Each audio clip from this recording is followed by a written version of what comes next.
someone say BLTs with extra mayonnaise? BLTs dipped in mayonnaise with buttered noodles. Yes. I lost my train of thought. What was I talking about? Oh, yeah, chicken. Hello, I just wanted to thank you for clicking on my video, and I wanted to let you know not only do I create content in my YouTube channel here, Class in a Glass, but I'm also on Twitch where I play single-player games, multiplayer games. I do movie reviews, cartoon reviews, and a whole bunch of other stuff. Also, it would be a big help if you can check out my Patreon, where you can gain access to audio commentaries, reactions, and the ability to submit questions for my podcasts and videocasts. And all that content can be found in the links below. In the meantime, enjoy the video. But chat, as you know, tonight we got to go ahead and do Class in a Glass Cast for Ask the Sass, where I read my very generous patrons' Patreon questions. So we're going to get right to it. But again, in case I missed you, welcome to stream. Hope you're all doing very, very well. Thank you again for all of the support, chat, whether it be the biddies, whether it be the subscriptions, the monetary, other monetary donations, the hosts, the follows. It's all appreciated, chat. Cheers and salute to you. Got some good questions today. Also, Deadpool, I forgot about your list of 30 questions you sent me, which is like that relationship thing. So I'll do some of yours as well. I forgot about that last time. So I'll do like 5 more. So we got some good questions tonight, chat. And, of course, I want you to participate. I want to have nice back and forth to you. Chat's not going to be one sided. It's not going to be talking to the camera the whole time. I want you also to share your opinions, as you know. Oh, so let's go ahead and get to I'll be uploading a lot of Gundam, the 8th MS team very soon, chat. Did that for Deadpool and Eric Spinall. A ton of episodes. A lot of those back. I think I finished that series now because of all the ones I owe. I think I owe like six more. So, chat. Let's go ahead and get to these questions right here. And I'm gonna answer these in the order of which I have received them, Chad, okay? And so the first question is from Osnick. Thank you, moderator Osnick, Discord overlord Osnick. Always a pleasure to have you here. Thank you for participating in the watch party today. I hope you had a good time watching Thor Ragnarok with us. But this is Osnick's question, chat. It's a Star Wars question, which you know I love the Star Wars, chat. You know, been doing the Gundam bro, indeed. It's good. That's been like my first true Gundam series that I've watched. I really like it a lot. Highly recommend it. It's goddamn good. It's a good entry-level Gundam series. Kind of like it has a Vietnam vibe to it, too, because it takes place in the jungle. It's not, I mean, kind of, they're in space, at least for part of it. A lot of it's in the jungle. It's pretty goddamn good. There's also big bazungas in it, chat. It's nice. But, yeah. Let's go ahead and get to Austin's first question, Star Wars question. One Star Wars question this week. Since Boba Fett was a clone made to be Jango's son, would he also have an inhibitor chip in his head since every clone was made with a chip? So, to answer your question, Austin, now I bet this has been brought out. This is Austin's answer to this question, chat, because as you know, I've been doing watch parties every Friday for Star Wars The Bad Batch. We just did one last night for episode 8, chat. By the way, great fucking episode. Was really, really shocked and happy about the big character reveal at the end. I was like, oh my God, it's that guy. And I thought that was awesome, chat. I won't spoil it for anyone who has not seen it, but wow, really goddamn cool. Really, really loved it. But to answer your question, Austin, no. And the reason why Boba Fett does not have that inhibitor chip. So for those who don't know, chat, in Star Wars, when Cypher Dyas and Count Dooku and everything, when they made the clone army, chat, they used the Jango Fett as Jango Fett, the man, bounty hunter, as a template, chat. And the Kaminoans, in order to maintain control of the clones, they put in an inhibitor chip, chat. And where if you give them certain orders, chat, they are all good soldiers follow orders, then they will follow those orders, chat. That's why you have, like, execute orders 66. That's what that's what Papa Palpatine did. And Red of the Sith, chat, that's what made him do, was the little inhibitor chip in their brain. So, if you remove the inhibitor chip, chat, then those orders, that psychological training, they will not work on them, chat. They will not respond. But to answer your question, also, no, Boba Fett does actually, Boba Fett, who is a clone of Jango Fett, does not have the inhibitor chip. And that is because part of Jango's payment from Count Dooku and the Kaminoans was to have a completely unaltered clone son. He specifically asked, he wanted no genetic modification. He wanted no advanced aging. He was just like, just make a little baby of me. And that's what happened. And so Boba did not have that inhibitor chip when he was created. He does not have it now. He never had it at any point in the series. He's a perfectly unmodified clone of Jango. Deadpool and Attack of the Clones, I mentioned the Boba's unaltered and 100% natural. That's part of Jango's payment. Exactly. Yep, you nailed it. Yep, just as I said. So yes, no chip in there. Now we might see Boba Fett at some point in Star Wars: The Bad Batch. Would not be surprised by that, as you know, Chad. I mean, some of you might not know. Boba was supposed to have an arc in the last season of Star Wars: The Clone Wars, but it was cut due to the original cancellation of the series, and when they did bring him back for that 7th season, it was not included. So we might see Boba again. I would not be surprised if they actually explain that to just confirm it. But for those who don't know, Boba is an unmodified clone of Jango Fett. He is natural as can be, my friend. Natural as can be. But it's a good question to ask. It's a very good question because that's been brought up recently with Star Wars: The Bad Batch and the whole inhibitor chip thing, especially from Star Wars Clone Wars Season 7 and here. So it's a very good question to ask, and we can all confirm.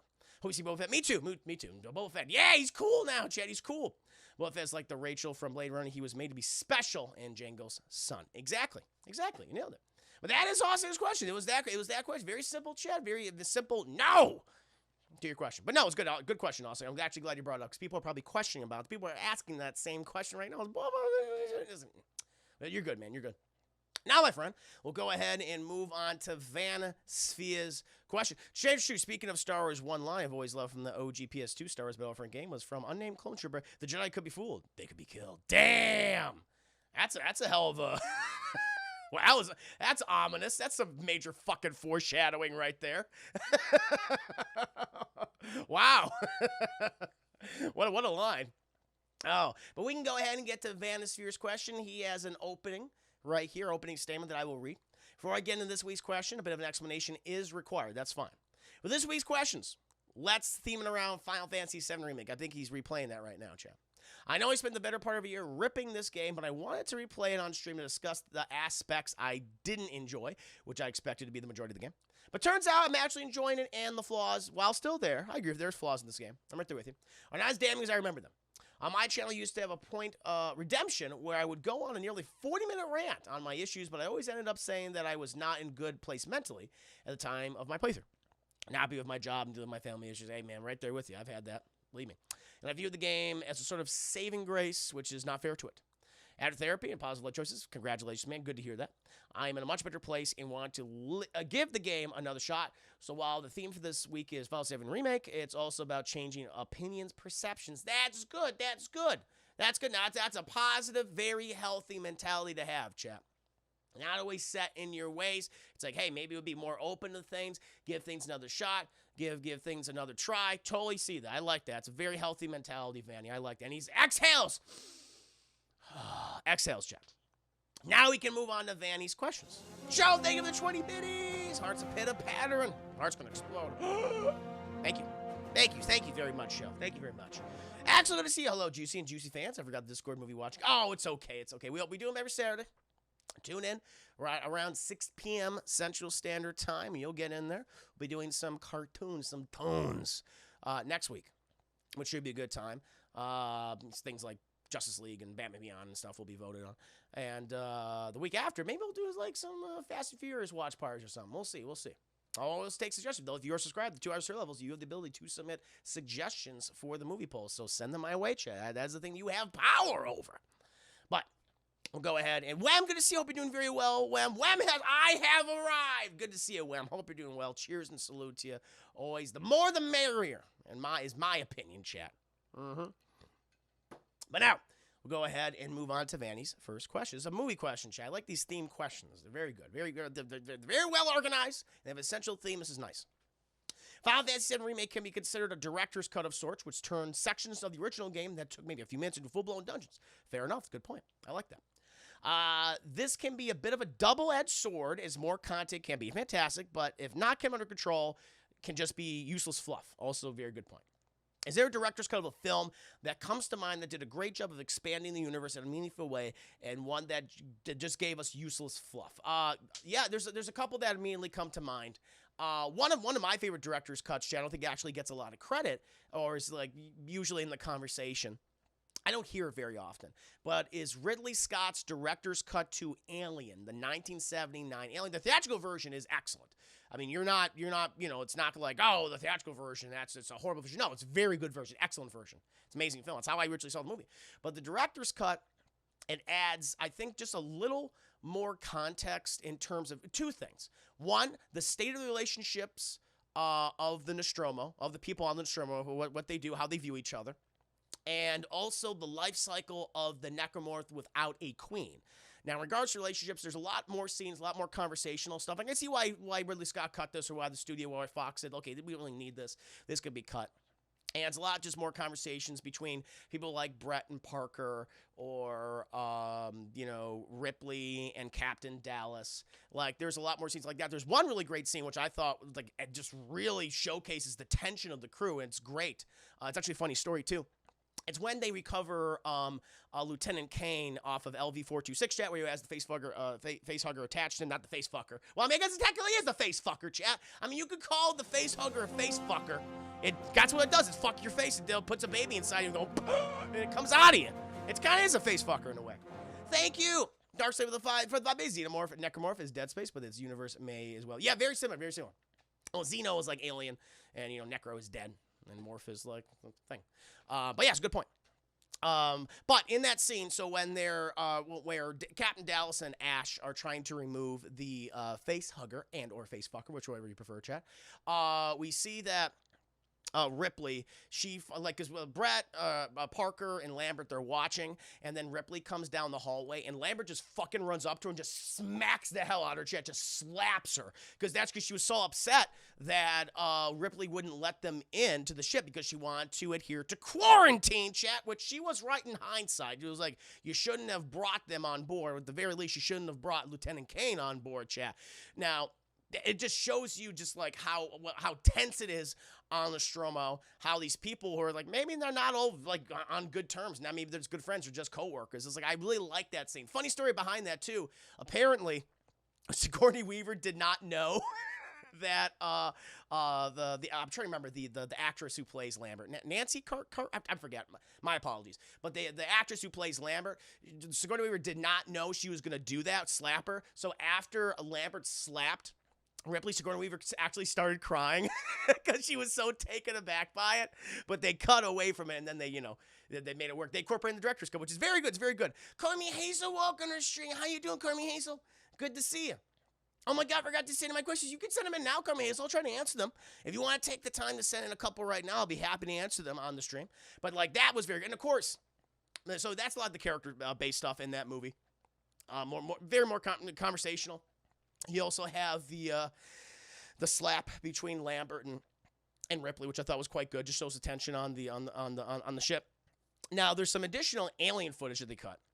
One of my favorites is the one from, I think this was not in the original version, but in the director's cut of Alien, when Brett is looking for Jonesy, the cat, Jones, and he goes into that garage area, you actually see the necromorph just like fucking hanging there, like in a Christ-like pose, but it's like among all the chains. You might miss it. You might miss it. And I believe that's a part of the director's cut, and it's so ominous. It's so creepy. Some people think it's goofy. I think it's horrifying.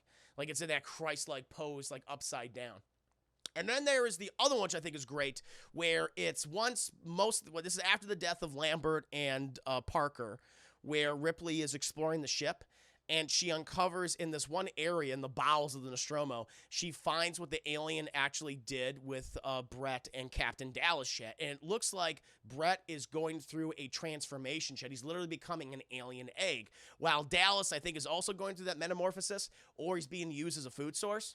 And that's where Dallas says, kill me. It's like really fucking disturbing and creepy.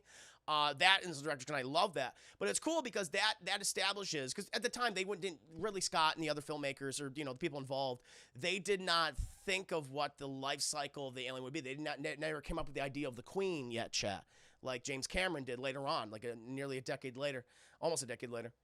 And so they thought, well, this is how this thing reproduces. It takes an organism and secretes some type of substance, but make sure that it's going through some type of biological metamorphosis, which is horrifying. And they actually incorporated that into alien lore. So in the absence of a queen, this is what an alien drone would do, which which I think is really, really cool and disturbing. And I always love that scene. It's an excellent. But the theatrical version is great, but I just love the director's cut a little bit more because it adds those scenes in there that are both a character building and just really terrifying. A lot of body horror in that, especially that Dallas and Brett scene. It's just so tragic when you see just Dallas is like, and he was kind of like, he's the captain of the Nostromo. Not exactly like a hard-nosed kind of guy. As you can see, he's been through some shit. I always feel like Captain Dallas is like a veteran because he seems very quiet. Tom Skerritt's performance is very understated, which I think is fine. It actually works for the character.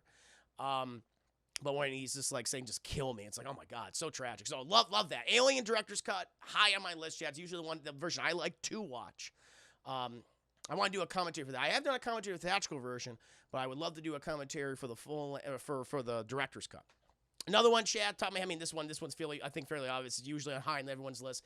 Is Ridley Scott's Blade Runner, either called his director's cut or the final cut, whatever you want to call it. And the big reason for this one, why it's probably so much better, is that it gets rid of the terrible, awful fucking narration from Harrison Ford. Look, Harrison Ford's a great actor, but man, when you put him in a room and expect him to read this fucking dialogue over all this scene, so incredibly awkward, the theatrical version, Chad. And the director's cut gets rid of that narration. Includes some more scenes, chat, showcases more of this dystopian Los Angeles. So much better. It's funny, both Ridley Scott movies, chat, like those director's cuts are good. People also say Kingdom of Heaven. I've never seen I don't believe I've seen the director's cut of Kingdom of Heaven, so I can't say. But a lot of director's cut from Ridley Scott apparently are quite good. But those definitely are too high in my list. And I'm not even the biggest fan of the original Blade Runner. I mean, I like it fine. I appreciate it a lot, but that version is much better than the theatrical release, getting rid of that narration. And, of course, the other one, which I think is just obvious to me, I've talked about, and here you guys brought it up, but the Lord of the Rings extended editions, chat, which just adds more context, more scenes across all the films, chat, and entire sequences. Fellowship, I feel like we got a little bit more about Bilbo in those scenes, a lot of more references to the Hobbit, chat. In the Two Towers, we'd spend more, I think, with Aragorn. We learn more about his past, what he actually is. Like, he's not really human, and I think that's kind of cool. That was all absent in the theatrical version. It's like, this is good. Like, again, those movies, like, you gotta take time to watch them. That's gonna be your day if you sit down to watch these extended cuts. There's no doubt about that. All right, it is a time sink. It is a time sink, but it's great. It's great. I mean, you really don't lose to. Oh, and also in The Return of the King, where it was always odd to me when I saw the theatrical version of Return of the King, and they just said, Saruman, he's no power anymore, he's just up there. They actually deal with Saruman in the Christopher Lee's character in the beginning of the film, and it's fucking awesome what they do with him. The fact that sequence was cut from the theatrical release was a goddamn shame, because they really do give it a declarative ending to Saruman. Very different from the book. I honestly think the movie version is better than the book version, what they did with Saruman. Love that shit. Deadpool, thank you for the 5 days. Apparently, Ford didn't have time to review the narration. They didn't do retakes, so it was a sloppier good guess. Very much so. It's just droning on and on and on. Ridley Scott is the camp director. Said, yeah. Always wonder why they cut. It's just very weird. Stabby stab. Yeah, when Wormtongue stabs him, he's like, and he falls and he fucking is impaled on a water wheel. It's awesome, chat. Highly recommend. Bilbo Baggins. Only 3 feet tall. Good to see you, by the way. Never watched Other Screen. You should watch them, Bilbo. You have more scenes of you. You're the greatest hobbit of them all. They have more scenes of you. They kill Saruman in a really cool way, chat. It was always bothered me that he was like, he's just not in Return of the King. Like, Gandalf's just like, he's no power anymore. Anyway, it's like, let's deal with this. I really like how they dealt with Saruman in Return of the King.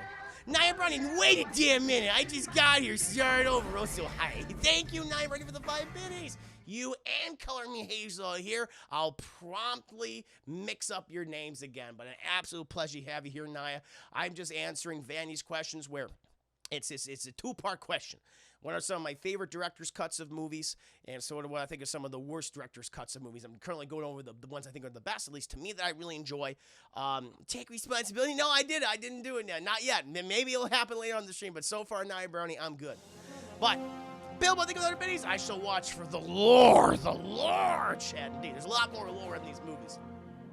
I like them. I love them for it. Now, Lord of the Rings Standard Editions are fantastic. Those are some of the best director's cut. But again, they're a time sink. That's like the only negative thing I'll say about them. Just be prepared. Like, they're good, but it's going to take you some time to watch all those. I think it's like, 9 hours? I think it's like 9 hours to like more than that between all of them, maybe like 9.5, maybe 10 hours. It's a lot. It's a lot of fucking content. Justice League's number one. And I was gonna bring that up, Jay Guzman. Good to see you, by the way. I mean, Zack Snyder's Justice League cut is better than the theatrical version. There's no question. It's long. I enjoyed it. I gave it a review. 12 hours. Damn, nerd. God damn right, I'm a nerd. I love my Lord of the Rings. But, yeah, no, it's better. It's not like, I've tried to think of, like, the ones I like the most, the one I think that really, truly improved the film, that are close to me, personally. And so that's why I picked those. Thank you, with the Timmies. I used to have a Lord of the Rings movie marathon college. Nice.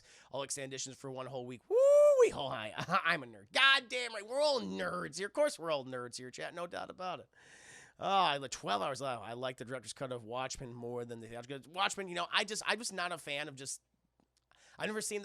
I've not seen the director's cut. No, I've seen scenes from the director's cut. Everything they do with Hollis Mason and stuff. But I wasn't a big fan of that movie personally. A little too Zack Snyder-y for me. I love the HBO series. Good. Watchmen should be a TV series. That's what it should, or a mini-series. That's how they should have adapted. That's just too much. I absolutely love Lord of the Rings games. Yeah, no, Two Towers game is actually really goddamn good. It's actually really good. Funny enough, I learned that game came out before the movie did. So people were able to see all that footage before the movie came out. It's interesting. But, yeah, those are some of mine. Like any of your favorites, chat. I have a couple of bad ones, of course. Some of these will be very obvious to you when I see them. They might not occur to you, but there's some pretty bad ones. Are there any other, like, really good director's cuts that you guys truly love? Anything particular? But those are definitely probably my personal top three. I mean, he goes throw Aliens in there. Aliens, which has that. He has the stuff with the sentry turrets and things. I mean, but I'm not a fan of the Hadley's Hope stuff. That's the other thing. And so it's like, I'm kind of mixed on that director's cut. Like, I really want to see what happened at Hadley's Hope. I like the idea of them just getting there and going like, what the fuck happened here? You know. Highlander, never seen Highlander, Superman 2. Oh, that's a good one. That's a very good one, Chris Ayers. That's a really good one. Top 5 games of PS2, the Two Towers. It's a good game. I've never seen the director's cut. I've only seen the theatrical. I've seen some of the Watchmen. Thought the invasion scene of the original Night Owls was kind of good. I like that one. I mean, it gave more of a gave more urgency to the character of the Night Owl 2. We're saying, what is going on? We're talking about our favorite director's cuts in movies. Before I move on to what I think are some of the worst director's cuts. The Abyss. You never seen the director's cut of Abyss. Always seen the original one. Couldn't stand the Snyder Cut. Justice League didn't like the theatrical release much either. But the Snyder Cut was maybe the hardest thing I've ever had sitting through any movie. Listen, it's a lot of movie. And I had to like take a break. I needed to take like a half-hour break before I started watching again. It's a lot of film. So I totally that's the only audio and video commentary I've actually split up into 2 parts. Thankfully they had the whole chapter thing, which made it a little bit easier. But yeah, just to sit down and watch nearly 4 hours of it. It's a lot. My review was longer though, chat. My review was 4 hours and 30 minutes. Longer than the actual film. Now that's some goddamn dedication, chat. And you ever do watch it, check out my full-length video and audio commentaries for it. All at the $2 bonus level. Very inexpensive. The road cover Days of Future Past. Yeah, Roko's good. That cleans up mass bottle. Yes. No, the X-Men Days of Future Past road cut. Very, very good. I actually put Rogue in it as well. Well, more of her. I know she's at the end, but in the beginning portion. Yeah, in the dystopian future portion. Yeah, it's a good one. Very, very good choice. Very good choice. Yeah. I like it, chat. Well, now. Oh, Extended Hateful. Never seen the Extended Hateful. I'm not a big fan of the original movie. Didn't really care for it all that much, but yeah, I know that's on Netflix, right? Isn't the extended version on Netflix? At least the last time I knew about it. That means I shall leave until my questions come up. Why? She's like, I don't care about anybody else's questions. I just care about my own. Oh no! All right, bye, call me Hazel. Bye. I like these animated emotes you have now. Highlander explains the relationship between Micklod and his secretary. Oh, that's good. Finds her as an orphan Nazi germ. Yes, him and they were lovers. Whoa, and he's more of a mother-son relationship. Oh, well, I remember. Maybe I did see the director's cut then. And that's what I did watch, because I remember in at least the movie I saw with McLeod. Was when he rescues her in Nazi Germany, but I did not get the impression that they were like lovers. I thought that was more like a father-daughter thing going on. Interesting, very interesting. I too shall leave, or at least pretend to. I'm just kidding, maybe. Oh, call me Hazel Chat. She controls your fate. It's true. Drink a juicy, very simple. Seltzer water with a little bit of vodka that's slowly melting. I did not go shopping today like I wanted to. Chad, I wanted to. I just had to prepare a whole bunch of stuff beforehand. You know, I might go. I gotta get some juices, Chad. I gotta get some juices. Then Horizon needs a director's cut. There was a given amount of footage that was removed from the film because it was too gory, even the NC-17 rating. The original negatives of the extra footage, I believe, was damaged and may never released. Oh, shit. Interesting. I've been even Horizon. I think I gave it a high rating. I liked a lot of the ideas, all the aesthetic of that movie I really enjoyed. Brownie, bwap, bwap, bwap, indeed. Where's the tower fan? It's not here. I'm going so sweaty, Chad. My hair's getting all long and it's a little gross and everything. All the women are leaving. Yo! Oh, Lord. Yeah, director's cut of Event Horizon would be interesting to see. I wouldn't mind that. More spoopy stuff would be cool. But now, Joe, we can go ahead and move on to the worst director's cuts. Now, this might be controversial, but I've never liked this. I remember seeing this director's cut in high school or something. Maybe it was in college. I don't remember. But Apocalypse Now Redux, chat, which of course is Francis Ford Coppola's Vietnam film, his epic war movie, chat, with everything, starring Martin Sheen and Marlon Brando and a number of other recognizable actors. A very young Lawrence Fishburne, chat. Overall, it's I think the theatrical version, it's a very good movie. It's very long. But yeah, really dislike Redux because it has that fluff, as Vanny would call it, where there's an entire section in that movie where and it just slows. The movie's already long, but the Redux has a lot of pacing issues where there's an entire section where Martin Sheen and his crew, they end up on a French plantation, rubber plantation, and it's these French people that never fucking left. They just always been in the jungle for all these goddamn years. There's no, the France will come back and take over Vietnam, because Vietnam was a French colony at one point, chat, long before the Vietnam War. And they spend 25 fucking minutes there, and it's just weird drug hallucinations and sex, and it's just and just philosophizing about colonialism and how it had an impact in Vietnam. It's I don't need it.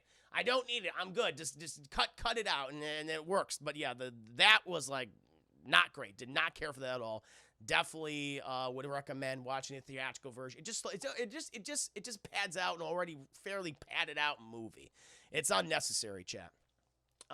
Another one, Apocalypse Now Redux is only okay. There are too many scenes that don't really add much. Both the original director's cut on Donnie Darko had good quality. Oh, we're gonna bring that up. That's right. I'm glad you actually brought that up, Cass Fade. Donnie Darko is my next choice, and Donnie Darko is weird, where it adds so. Donnie Darko is dealing with all sorts of concepts and some sci-fi themes of time travel and dimensions and all that crap. But the movie, the director's cut, tries to, explain it for dummies. Well, they'll literally have graphics come on and, walls of text as scenes are happening. The scene's happening, and all of a sudden, you'll see, this blue shimmering after effect come down and covering up the fucking scene. And you'll see this, wall of text that explains, what they're talking about in the scene. It's what the hell is this? You're covering up the actors acting. It's so bizarre to me. Completely unnecessary. Just don't need him. Jake Gyllenhaal, yep, Jake Gyllenhaal, as you apparently call him, Jay Guzman. Yes, very, very weird.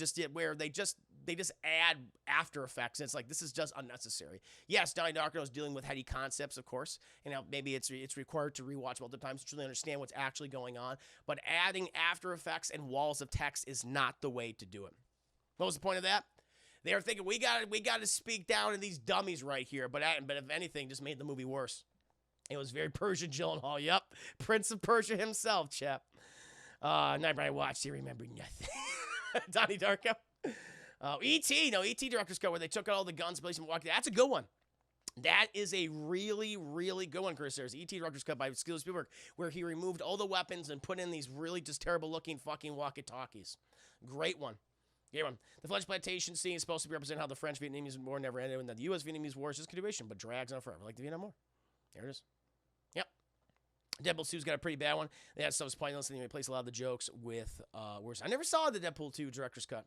I've only seen the theatrical film. Maybe I have seen maybe I've seen those scenes online. I think I agree with you. They didn't work. They didn't hit as well as the jokes did in the theatrical version. Yes. That was like Bubble Boy. It's not like Bubble Boy. No. And then, of course, probably the most famous chat, the most famous director's cuts, if you want to call them that, but it's George Lucas. Now, there's things I like about these, but there are some issues. But it's George Lucas's special editions chat that came out in 1997. So in preparation for the release of Star Wars Episode 1, The Phantom Menace chat, they did the whole big release of the 97 films. This is how I originally watched them in theaters as a kid. It's the first time I actually saw Star Wars, and I loved them, of course. But then looking back in hindsight, it's like, oh yeah, they made certain things worse. Of course, you know, infamous scene chat where in the original theatrical version, Han Solo shoots Greedo first. In this one, Greedo shoots first, and Han's head does a weird CGI thing. It's like that on completely unnecessary, chat. You have Star Wars Episode 6, Return of the Jedi, where you have Sly Seals and the Max Rebo band chat, and you know Sly Seals is wow. It's like, don't need it. You don't need it, Jabba. You don't need it. Unnecessary. Now, however, and it also is just some New Hope probably got it the worst, because that's Return of the Jedi has that, and other than that, that's fine. I didn't mean that. I don't mind them taking out Yub Nub. They got rid of Yub Nub. They put in a better song. I'm sorry, it's a fact. But in New Hope, they just put in a lot of like unnecessary special effects, especially in Tatooine, like those CGI Rontos and the Jawas and stuff. Is like, it's just distracting. It's too fucking much. You don't need it. You don't need it. Now, however, I think like all the space scenes in the special editions chat across the board, like all the space battles in A New Hope and Empire Strikes Back and Return of the Jedi, they look a lot better in the special editions chat. I will say that. They do look a lot better, and I'm like, that's what worked. And clean up something. I mean, clean up a few things. Re-rendering. It's like it worked out, but like all the other unnecessary, superfluous like scenes, like you didn't need that. You need nice smells. I understand all that. Yay! I did it. So George Lucas. So your George Lucas. In my original vision of the meeting, the confrontation between Greedo and Solo. I always believed that Greedo would shoot Han first, because Han, he's not a bad guy. Yes, he's a smuggler, and yes, he delivers all sorts of illicit substances like drugs and slaves and everything else across the galaxy, and he's murdered countless people, obviously. But in this instance, I just didn't think he would try to murder Greedo in cold blood. I mean, who would do that? So I made a new movie, and people paid me for it. Where's my fucking money? Where's my fucking money? Oh yeah, but that's not the camera. Oh, and the Jabba the Hutt scene. Deadpool, thank you for the 5 days. I will give the Lucas cut some credit. Jabba was a human, and he was. The theatrical version, they replaced him with the alien. See, I didn't like the. I wish they didn't have that in there. The whole Jabba scene. Like, I know we had Boba Fett going, "Hey, I'm Boba Fett," and just walking away. But the Jabba scene to me is so awkward because, one, the CGI in Jabba in both versions does not hold up. You have the original special editions, and you have the 2004 versions. Like, yep, this doesn't look good, but Jabba always looks better as a puppet. He always does. But you have that whole scene. Like, the dialogue is great. The dialogue is fine with Han talking to Jabba. I don't mind any of that. That works very well. But what's weird is when Han Solo, like, there's what, I mean, but the CGI for Jabba is bad, and they do the whole thing, it doesn't make any sense for the context of the scene. Like, when Han Solo steps on Jabba's tail, and Jabba's like, and all that shit, and we see that awkward, like, Han going, like that, it's like, ooh, it just looks bad. It doesn't look natural at all. See, it didn't work for me. Now, Brandon raises his hand, huh? Oh, I know about Star Wars the Moon Lander is somehow related to it. Yes, he is. That's basically just the same exchange that Han just had with Greedo, right down to Han saying some of the same lines. Thank you for the base Crusaders. Yeah, I know. Some people like that scene. I mean, it's cool that we see Jabba there for the first time, but it's just like, why is like Han stepping on this guy's tail who is like supposed to be super, super threatening and like, I will fucking kill you if you don't give me back my money. You know, it didn't work for me personally. I know some people really like that scene. It didn't work for me. I mean, Boba Fett going, "Hey, how you doing?" was cool. Why did fucking Boba Fett track down Han Solo when he wasn't the one that went to the bar instead of Greedo? To each their own. But yeah, those are the worst ones. Shit, Apocalypse Now Redux, Donnie Darko Director's Cut, and the Star Wars Special Edition. Some obvious ones, especially when it comes to the Star Wars Special Editions. But I was positive about the Star Wars Special Editions in regards to the space battles. So they cleaned some of those up, chat, added some new graphics, and they look pretty cool. They did look pretty cool. But yeah, some of the other things they add in them. No, thank you. Controversial to say the very least, chat, in my honest opinion. Oh. But now, my friends, we can go ahead and move on, to Vanny's next question. He's a TV question, chat. One of the things that Final Fantasy Remake did right was give Barrett, baby Barrett, Jesse, Tifa, and Aerith more time to develop into stronger, more nuanced characters. Well, yeah, yes, Barrett, definitely. Jesse, Tifa, and Aerith, I mean, they turn into thirstier characters. My God, they just want to fuck him. They just want to fuck Cloud. Like, Cloud, Jesus Christ, Cloud's here. Oh, jeez, oh, Cloud. That's what they all want to do. In terms of that nuance, yes, I totally agree. Absolutely. Absolutely. The creepy Anakin is a force. Hey, creepy Anakin is, hi, Luke. I'm your dad, even though I'm younger than you now.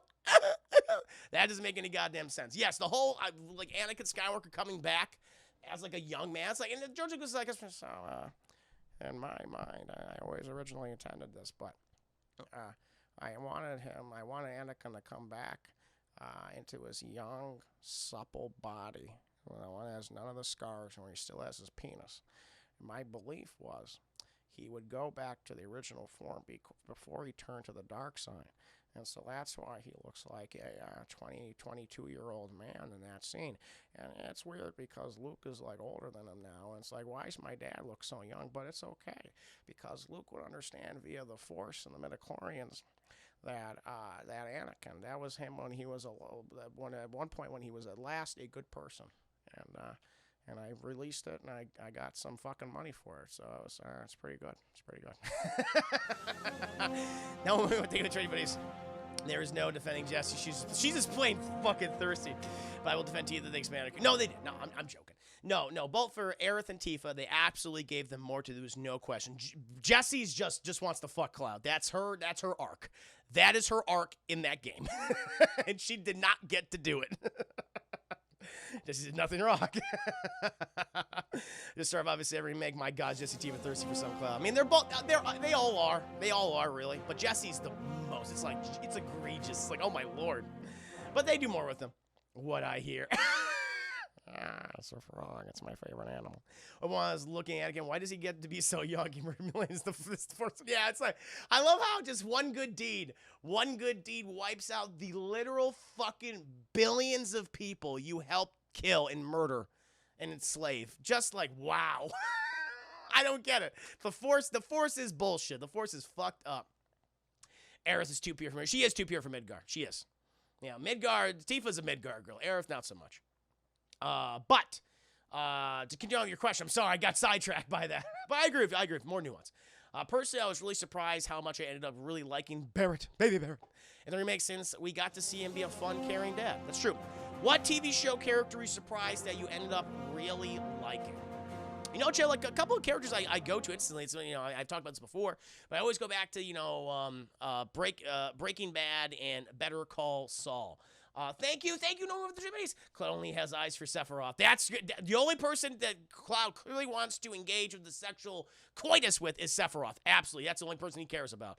You are not wrong, No Name Woman. You are not wrong at all. But I always go back to the characters from Breaking Bad, like characters I expected not to like. Chad, I think the most obvious one, especially the first of the season was Jesse Pinkman. Chad. Where this kid's just he's a high school dropout. He's a drug addict.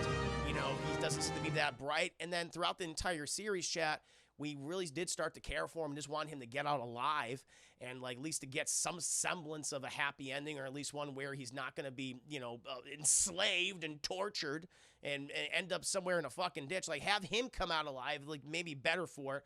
But in the complete opposite camp, where we all start out really liking Walter White. We want him to succeed, or they want him to do right by his family. At the end, we're like, no, fuck Walter White. Fuck him. I hope he dies. It's so cool how they made you change your opinion on those characters, chat, but you really end up falling in love with the Jesse Pinkman character and wanting him just to get out of that situation. You really do care for him. Aaron Paul's performance is so charming. And just the struggles he goes through. By the way, thank you to Dixie Rected for the follow. You might Huckabee. Welcome to stream. It's all about Yuffie. Yeah, I got to play the Integrate DLC. Never. I don't know what's going on. Yes, you do. You know what I'm talking about. Characters initially didn't like, but ended up falling in love with. So definitely Jesse Pinkman from Breaking Bad, Chad, on into El Camino. I thought that was a great ending for him, personally. I really liked El Camino a lot. I guess I'm in the minority that really loves that movie. I think it's a great movie. I would also say some other characters like Mike Ehrmantraut. It's like Mike Ehrmantraut, like initially when he was introduced, is kind of like a thug, tough guy thug. But as we got to know him and his history, his relationship with Jesse, and just like really in Better Call Saul, where we just learned about him and his everything to do with his family and his son, his relationship with his granddaughter. We're both in Breaking Bad and Better Call Saul. Really just love Mike Ehrmantraut. Shay. It's like, I just, I love this guy, but he's involved with some bad people, and he knows he's doing bad things. So we kind of expect what his trajectory is eventually going to be. But Mike Ehrmantraut, high on my list, the character you just kind of fall in love with initially, just like, now you're just some thug. But no, you change your opinion on him. You really do care. There's a lot of depth to these characters in Breaking Bad and Better Call Saul. And hey, I gotta give it to the actually two other characters from Better Call Saul. Jimmy McGill himself, Saul Goodman himself. It's like, again, we introduced him in Breaking Bad. He's just some scummy fucking lawyer. It's just like usually used for comedic purposes most of the time. But when you really do learn about his past and in Better Call Saul, and how it's like, Jimmy, you're such a flawed human being. Like you can't help yourself, but you want to see him succeed, especially like his relationship with Kim Wexler. It's like, there's like that's like some semblance of hope. At the same time, he just can't help. He can't help himself. It's almost as like he's addicted to this lifestyle, Chad. He can't help but be slipping Jimmy. And the other one that initially is just like, again, just kind of like the Mike Ehrmantraut character. He's just a thug. He's just a henchman. But Nacho. Voss, Chad, Michael Mondau plays character of, Nacho in Better Call Saul. Well, he's kind of like almost like in a way like the Jesse character, where it's like, dude, I could tell you're better than most of these people here. You're a good person in a way, but it's like you're getting way in over your head. And eventually, just like, I just want to get out. I want to get out of this to protect my family at this point. I'm seeing the effect that my criminal lifestyle's had on everyone I love, and I just want to survive this and make sure that they can live after this. So a lot of those characters from Better Call Saul and Breaking Bad. Hank Schrader, chat.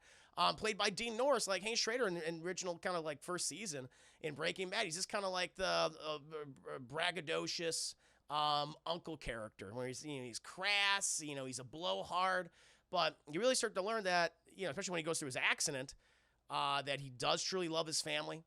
He wants to help his wife. He loves his nephew, chat, and his niece, and he wants to do right by them. And I mean, you're cheering for him, but I think the final season, Chad's like, oh god damn, you want him to succeed. Definitely Hank Schrader. He evolves. He gets more depth throughout the entire series, Chad. He's just not some blowhard, dumbass uncle. Nothing like that. All these characters are bigger than they are, in my opinion. El Camino's disappointment. I really like El Camino. Deadpool on Stranger Things. Steve. Oh my god! I completely forgot about Steve. What a great suggestion, Deadpool. Thought he was one-dimensional high school asshole character, then he became the show mom and fan. Yeah, you're right. Wow, great point. We're in the first season that he's very much that. He is the bully. He's a prototypical high school bully, asshole, prick character. Just there to harass all the other characters that we like in the show, just be shitty. And he evolved so much, especially like at the end of season 1. Like, okay, you guys like, okay, you seem to be better. But then season 2 hits, and he is mom. He's Mr. Mom, chat. It's Steve and the baby. So when they paired him up with the kids, that's when that character really came to life. No question about it. Steve from Stranger Things, an excellent example. He's kind of my favorite character in the show. I've always been like, I'm all about Hopper and Eleven, but now I'm like, I want to see what Steve is doing. He's just so much fun. And Hank's experiences in Wires give me PTSD. That's true. Thank you, Divine Miss Climb, the 200 biddies, and welcome to stream. My heart's a pitter-patter, and I hope you're doing very well. We're just talking about characters we initially didn't think much of or kind of hated initially, but we grew to absolutely love and adore. And I brought up a few. Steve, Deadpool just brought up Steve from Stranger Things, great example. Because I started watching the show, The Moody's, and the dad character got on my nerves in the first episodes. He was a jerk to the kids. After watching the whole show, he's actually a loving father, but stern. I like that. Terrell McCoy, welcome to stream. Hello, Herman. Juicy gain. Indeed. Divine Miss Klein, doing okay? Thanks. You well? Oh, talking to No Name One. I hope you're doing well, Divine Miss Klein. Absolute pleasure to have you here. Oh, who else do we have, Chad? Deadpool and Breaking Bad, there is a point where Walt becomes unredeemable and you stop rooting for him and start rooting for Hank. Yeah, oh yeah, absolutely. Yeah, that's where I was like, you were like, okay, Walter White needs to fucking die. I mean, I was eventually starting to cheer for Gus Fring over Walter White. I was like, okay, this guy's got to go. But it just loves how how the show just made you shift your point of view and how you viewed someone. It's like, oh my god, you support Walter initially, and then at the end they're like, no, fuck him. I love that. I love that about that series.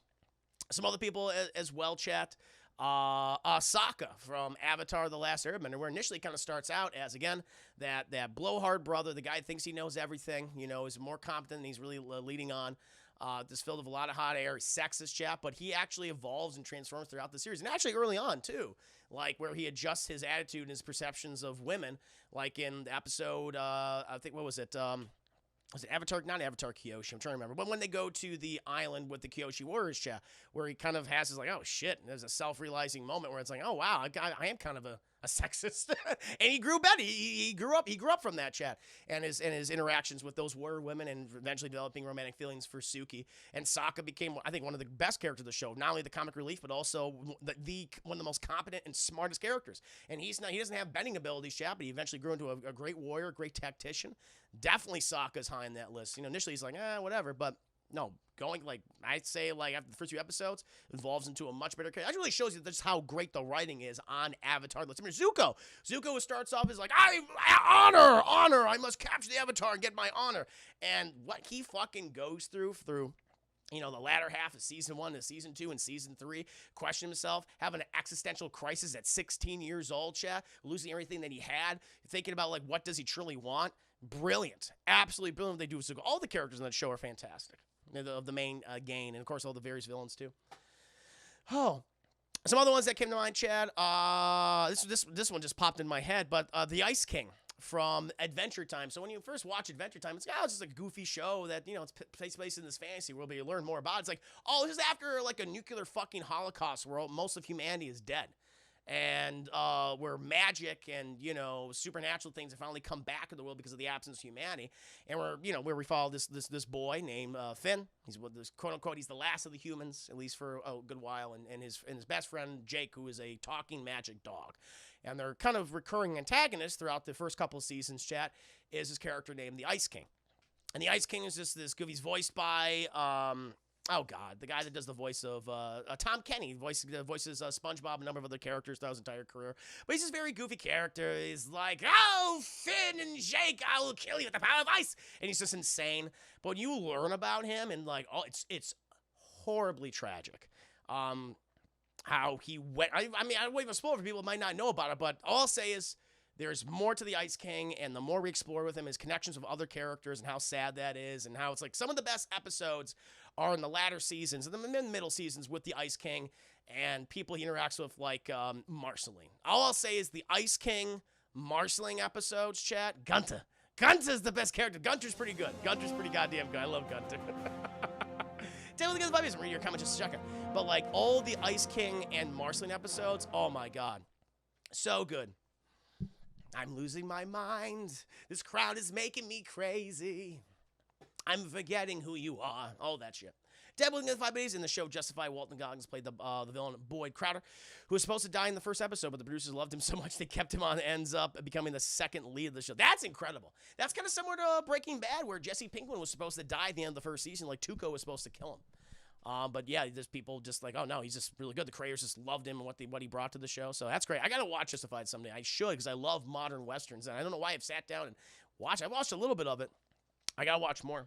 Guys can show up in Fast, and I hope so. He should. He absolutely should, Chef. No question. Oh, he's a black bender. Had a girl from every nation up there. That's true. Sokka got around. Sokka got around. There's no doubt. Oh Lord. What's another? Oh, Chris Rivera is also Tom from. Oh yeah. Tom from Parks and Rec. He was a narcissist, but he became a likable character. No, I agree. No, he did. He absolutely did. That's another good one. And one that even though I'm not a fan of this show, but I'm like, you did much better things with this character. Especially when it comes to the comic. But also I saw on the show where she's probably one of the best leads in the series, if not, next to Norman Reedus. But I forget the actress' name, but the character of Carol in The Walking Dead, chat, where Carol in the comics, she was a housewife that couldn't handle it, and eventually she just wanted to die. In this show, it's like, okay, Carol is a housewife that's in an abusive relationship, but she, she grows past that, and where she becomes one of the most competent characters, one of the characters other people go to for leadership, and she's just a badass zombie killing machine, chat. But no, the actress, I always say, like, I took a lot of shit about the Walking Dead show. I'm just not a fan of it, but seeing how Carol evolved, especially in the third season when I was seeing, like, pretty good. And clips I've seen afterwards, I'm like, they've done much better. They've done much better things with this character in the TV show than they had in the comic. And that actress, what I've seen of her, of the clips I've seen, she's doing a very good job. So all the respect to her. Dobby is free. Thank you so much. Whoa, welcome to, Deadpool. Thank you. Deadpool for the 1,000 biddies. I challenge you to a TV review of the first episode of Justified. I will do just that, Deadpool. I will do just that. Thank you for that very generous 1,000 biddy donation. And cheers and salute to you, my friend. But Dobby's free. Thank you and welcome to stream. Hope you're doing very well. Nye Brandy, Coral. Yes. That's when I checked out of the series after Coral. Deadpool, I will do just that. I've always heard good things about that show. I love westerns. I love modern westerns. I don't know. It's one of those shows I just never watch, and I've always heard very good things about it, so I will definitely review that. I will definitely check it out. Sadly, I couldn't do a TV review this week, chat, because I was prepping some stuff for 8 Bit Crumbs. I had to watch Luca. Wasn't sure when I was going to get the movie, but no, Deadpool, absolutely, I will do that. Add it to the list, Chris Ayers. Add it to the list. That'll be a fun review. I'm very excited about that one. Very excited about that one. But yeah, those are the characters I had, chat. All the people like, Saul Goodman, Jimmy McGill, Mike Ehrmantraut, Hank Schrader, Jesse Pinkman, the Ice King Carol, and Sokka. Are there any other ones that you guys got me? Some of you already said Boy Crowder from Justified. Disney's Pixar Ponyo, pretty much. Look, it is my least favorite comic adaptation up here. Listen, I'm not a fan of it either, but I want to at least give credit where credit's due. The Carol character, they do some good things with her. Like, I'm not a fan of the show either, but I was like, respect you did something. You did a lot more of this character than you did in the original comics, and she just wasn't some abused housewife. It's like she actually grew as a person and became, at least what I saw and the clips I've seen, one of the best characters on that show. So more power to her, and I'm very happy for that actress. How about Kevin 11? Oh, it's a good one, Kirby Jack. Yeah, Kevin 11 from like Ben 10, the sequel series. I forget what it's called. Yeah, where Kevin 11 was started out as like a villain. He's kind of like the evil. He's the nega Ben 10, And I like that he actually joined them, and he gets in a relationship with Gwen and everything. Like, no, that Alien Force. Yeah, I really like that. No, I love that trio. I like that the show was a little more mature, it was a little darker. Yeah, what a great sequel. I think it was like also written by, wasn't it by Dwayne McDuffie? I think he was a writer on that, possibly. No, really liked what they did with Ben 10 Alien Force. I thought it was a superior show. Here's why, because in the original Ben 10 series, I never really talked about Ben 10. I liked the show well enough, but Ben, it was just like, he's this obnoxious kid who's irresponsible. But I really liked in the sequel series is like, no, he's actually really mature and well-adjusted and self-confident and competent. And same with Gwen. He's got a great relationship with his cousin Gwen. And Kevin, it's like, again, that character that he grew up. Yes, he's a little darker. He's got some issues, but he's dealing with them in the most healthy way possible, and it's through this friendship that he has with these two other people. Yeah, Ben 10 is the Alien Force, excuse me. The sequel series is very good. Now, I never seen that new Ben 10. New Ben 10 is Toots. It's not good. It's booty butt. Yeah. Yeah, he was less edgy, very much less edgy. Original Ben 10 is the best version. I like Alien Force. That's just me. I know people love the original Ben 10. It was a fun show. Obviously it was very successful. And then first and Ultimate Alien were too good for us, yeah. Yeah. Did that show have a natural conclusion? Did it end on a good point? Did they cancel it? I don't even know. I never even watched all of it. But all the episodes I've seen, it's like, this is actually a really well-written show with great characters. Very positive, positive teenage characters, who are just, like, good fucking people. They didn't have, like, you're like, wow, we're all going through issues. They're just, like, they are well-adjusted, and I really like that. Jamie Lannister, oh, yeah. Great one. Oh, that's an obvious one, Trish. I can't believe I forgot that. Jamie Lannister, you hate him early on, then you like him, then you hate him again. Yes. You go through a lot of emotions with Jamie Lannister, but that's a perfect one. Great suggestion. Like how they wrote the dad didn't make him and come. Yes. Oh, yeah. Made a new series, Omniverse, and started to get Kitty like the new, Kitty appealing to the kids. That's what always happens with all these shows. Yeah. Yeah, I guess a lot of Game of Thrones characters where we kind of change our opinions on them after a while. Yeah. Yeah, no, Jamie Lannister is kind of that quintessential like fuck you, but we're like, oh, but I can help him now. I identify with him. He's a good guy. He's really a good guy.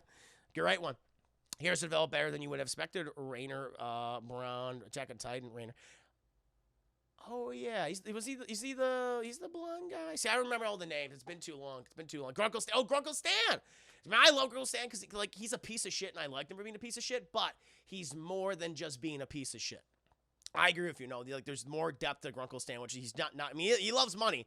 He's a greedy son of a bitch, and he'll swindle the entire town of Gravity Falls. But I did like they do with him. There was a reason why he was doing all this, Chad. Like it was, I won't get into it, but if you haven't seen the show, but yeah, Grunkle Stan's another great pick. Kirby Jack, very good, very good.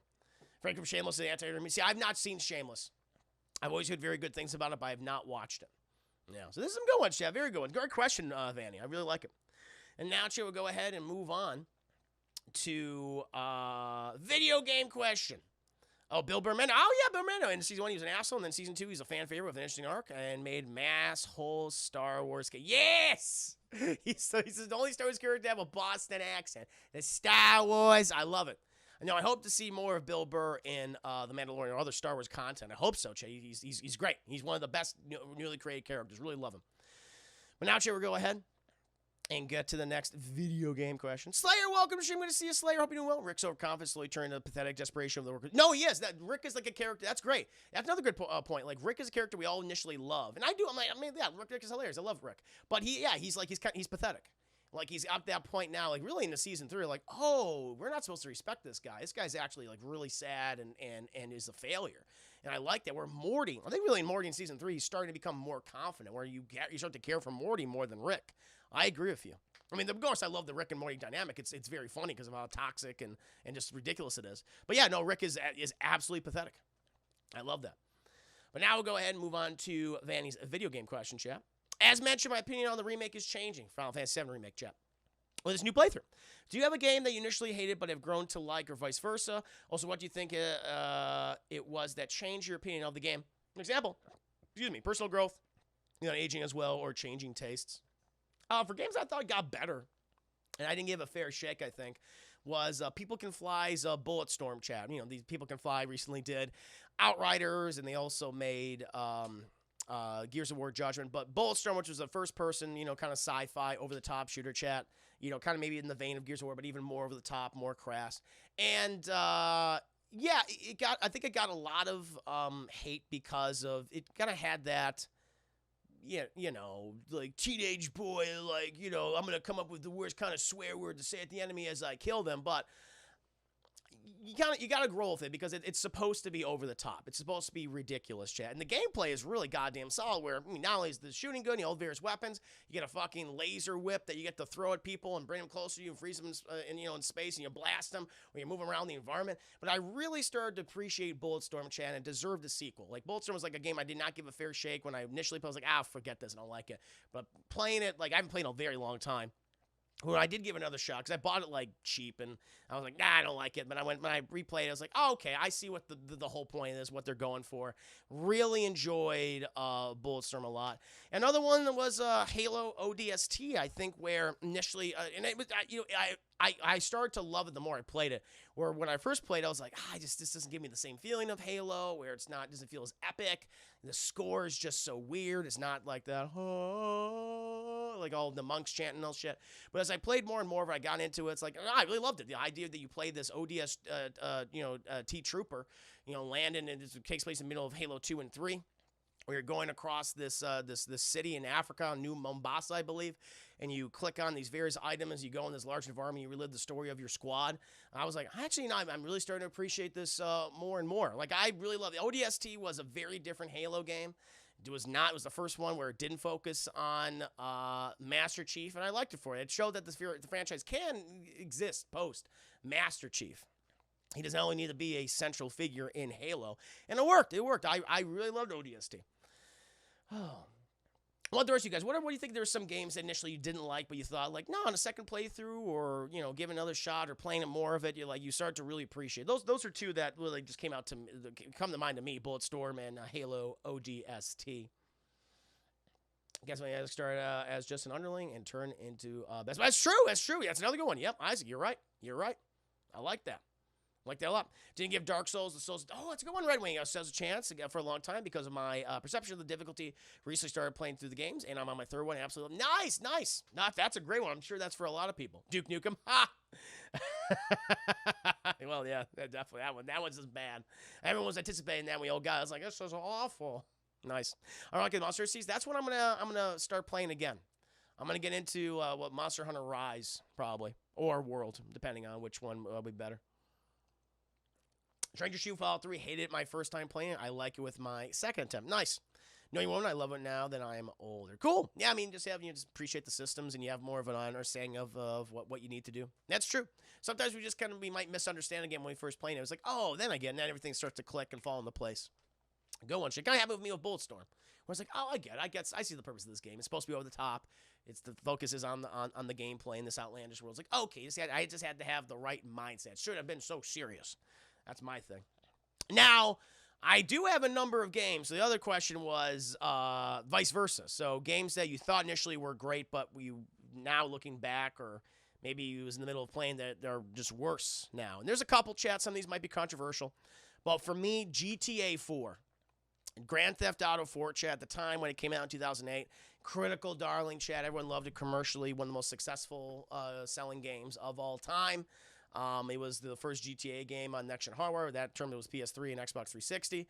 It tells the story of Nico Bellic going back to Liberty City chat, which we have not seen since, GTA 3, not counting the spin-offs, the titles that they had, but, the proper numbered sequel.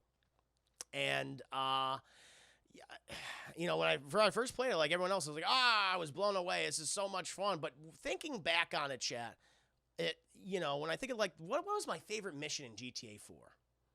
The heist mission. I like the heist mission. But outside of that, chat, I can't remember a single. If anything, most of the missions just felt like a chore. I remember the combat in GTA 4 is not that great. It just feels very floaty and heavy. The cover system is bad. The driving is not that good. And this is just the aesthetic of Liberty City. Like, when I think of the color scheme of Liberty City, chat, I think brown, gray, black, more brown. Like, just not a very pretty looking game. And and some of the voice actors and the characters, I just like, cousin, you want to go bowling? It's like, just didn't care about fucking Roman. Like, these guys I was supposed to care about and be invested in. I was like, I didn't give a fuck about you. I like Nico just because he was almost seemed to be exasperated with everybody. But GTA 4, like, I like the GTA DLC, the Ballad of Gay Tony. I like that. Still had some problems in regards to the gameplay stuff. But I thought the missions were a lot more fun and memorable. And I like the character of Gay Tony and I don't remember even the character you play as. I know, was it Raymond? Reyes? I forget. But I like that better. Yeah, brown and gray. That was just the color palette. Where something like GTA 5, I think they fixed that. It was bright, it was sunny, there were so much colors. I liked the three protagonists of Trevor, Michael, and Franklin. I like their dynamic. I like their various missions, how they both each represent like a specific GTA protagonist. Michael is the GTA protagonist that won. Franklin is the prototypical GTA protagonist that's trying to make it big. And Trevor's the GTA protagonist that lost. Like, I liked all of it. That's pretty cool to me. And the missions had a greater variety. I like the concept. It was all around these giant heists that you planned. That was fun, preparing for them and executing them. That was the best thing about the original heist in GTA 4. So GTA 4 is one of those games I'm just like, yeah, I just that's the character I like. It was you like Roman Kirby Jack? Fair enough. I was not a big fan. I think they fixed terrible checkpoint system in GTA 4. Checkpoints. There was just a lot of issues. GTA 4 is just one I'm like, I don't think if I'll play a number of GTA games on stream chat, I will. I'll play 3. I'll play Vice City. I'll play San Andreas. But 4 is probably one I don't want to play again. I just don't remember. I just don't want to. It feels like too much work. Also, GTA 5 is my least favorite. Didn't click with me. Otherwise, gameplay is fun. Fair enough. No, it's fine. Yeah, I mean, the games that, we played or we just, we either, just didn't click with us. I mean, might be one for you. That might be for you, DJ Arkstar. You just think like this wasn't the one that you enjoyed. So GTA 4 is on my list, chat. I also say BioShock Infinite. And it's not because of the gameplay. It's not because of the world, chat. I liked the Booker DeWitt character. I liked the Elizabeth character. But the problem is that the story just didn't make any sense anymore. And where it's a game that's so focused on storytelling and twists and characters, along with like critiquing a political philosophy or culture philosophy. In this case, it was nationalism and xenophobia and that kind of thing. Zealotry. But the thing is, in that game, there comes a point where it's like, because of what they establish. So I don't know if somebody. I mean, the game's been out nearly for a decade. Yeah, it came out in 2012 or 2013. It was around that time. But the whole premise is you play as this Pinkerton character, like a bounty hunter type character. You go to this floating city of Colombia, like the 19 teens. Thank you, Sugar Shoe, about the for the 5 biddies. All about that love. Thank you, Sugar Shoe, for the 5 biddies. Big fan of Elizabeth. But you go to the city, you find this girl, Elizabeth, and she has basically reality shifting powers where she can go to different dimensions. She can bring things from different realities to you, and like this could be used in combat, used in story purposes. And there's this big plot point in the game where you're working for, I think they're called the Vox Populi, which is this rebel movement in Colombia, chap. Basically, it's all the downtrodden people who, are fighting against the Zachary Comstock, Chad, who's this racist religious figure. And big mission in this game is like you're trying to find the guns for the Vox Populi. And what it does is like you go through this mission, like the guns are going to be here. We're going to give them, we're going to help us out in this mission and stuff. And then we go to this warehouse where they're supposed to be after like doing this for like 2 hours. So find these guns. Like, okay, cool. We go to this place and the guns aren't there. And Elizabeth's like, oh, it's okay. I'm just going to go to a different dimension and get the guns. And where they open up a different dimension. And this is what's weird for me, because they establish, like, once you open and step into a new dimension, you can never go back to the original dimension. Never go back to the original dimension. I'm like, okay.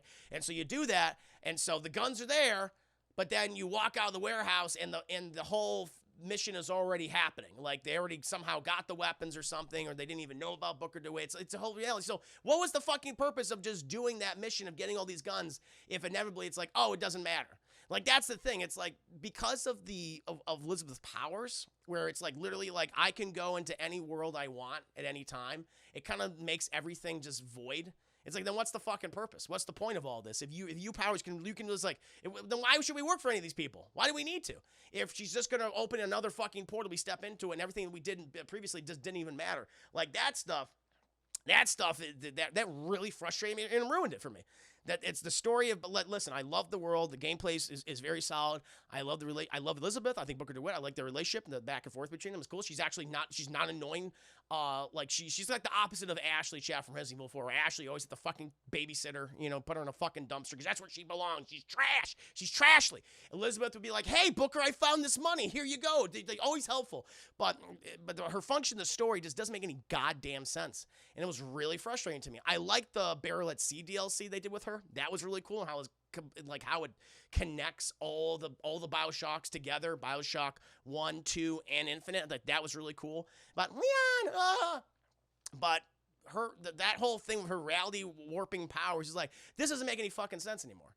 They wrote themselves into a fucking circle, and where it's like you couldn't go straight. It's just like, yeah, this is just going down the drain because this is nothing. Like everything that we do, it doesn't matter. So that really, that just really threw me off. Did not like that. Remember her control over the power being a lot less significant until the end. Yeah, I mean, I remember it being significant when we got to the guns. They established once we go into a different reality, we cannot go back to the original reality. I was like, what the fuck? Why did we go for these guns?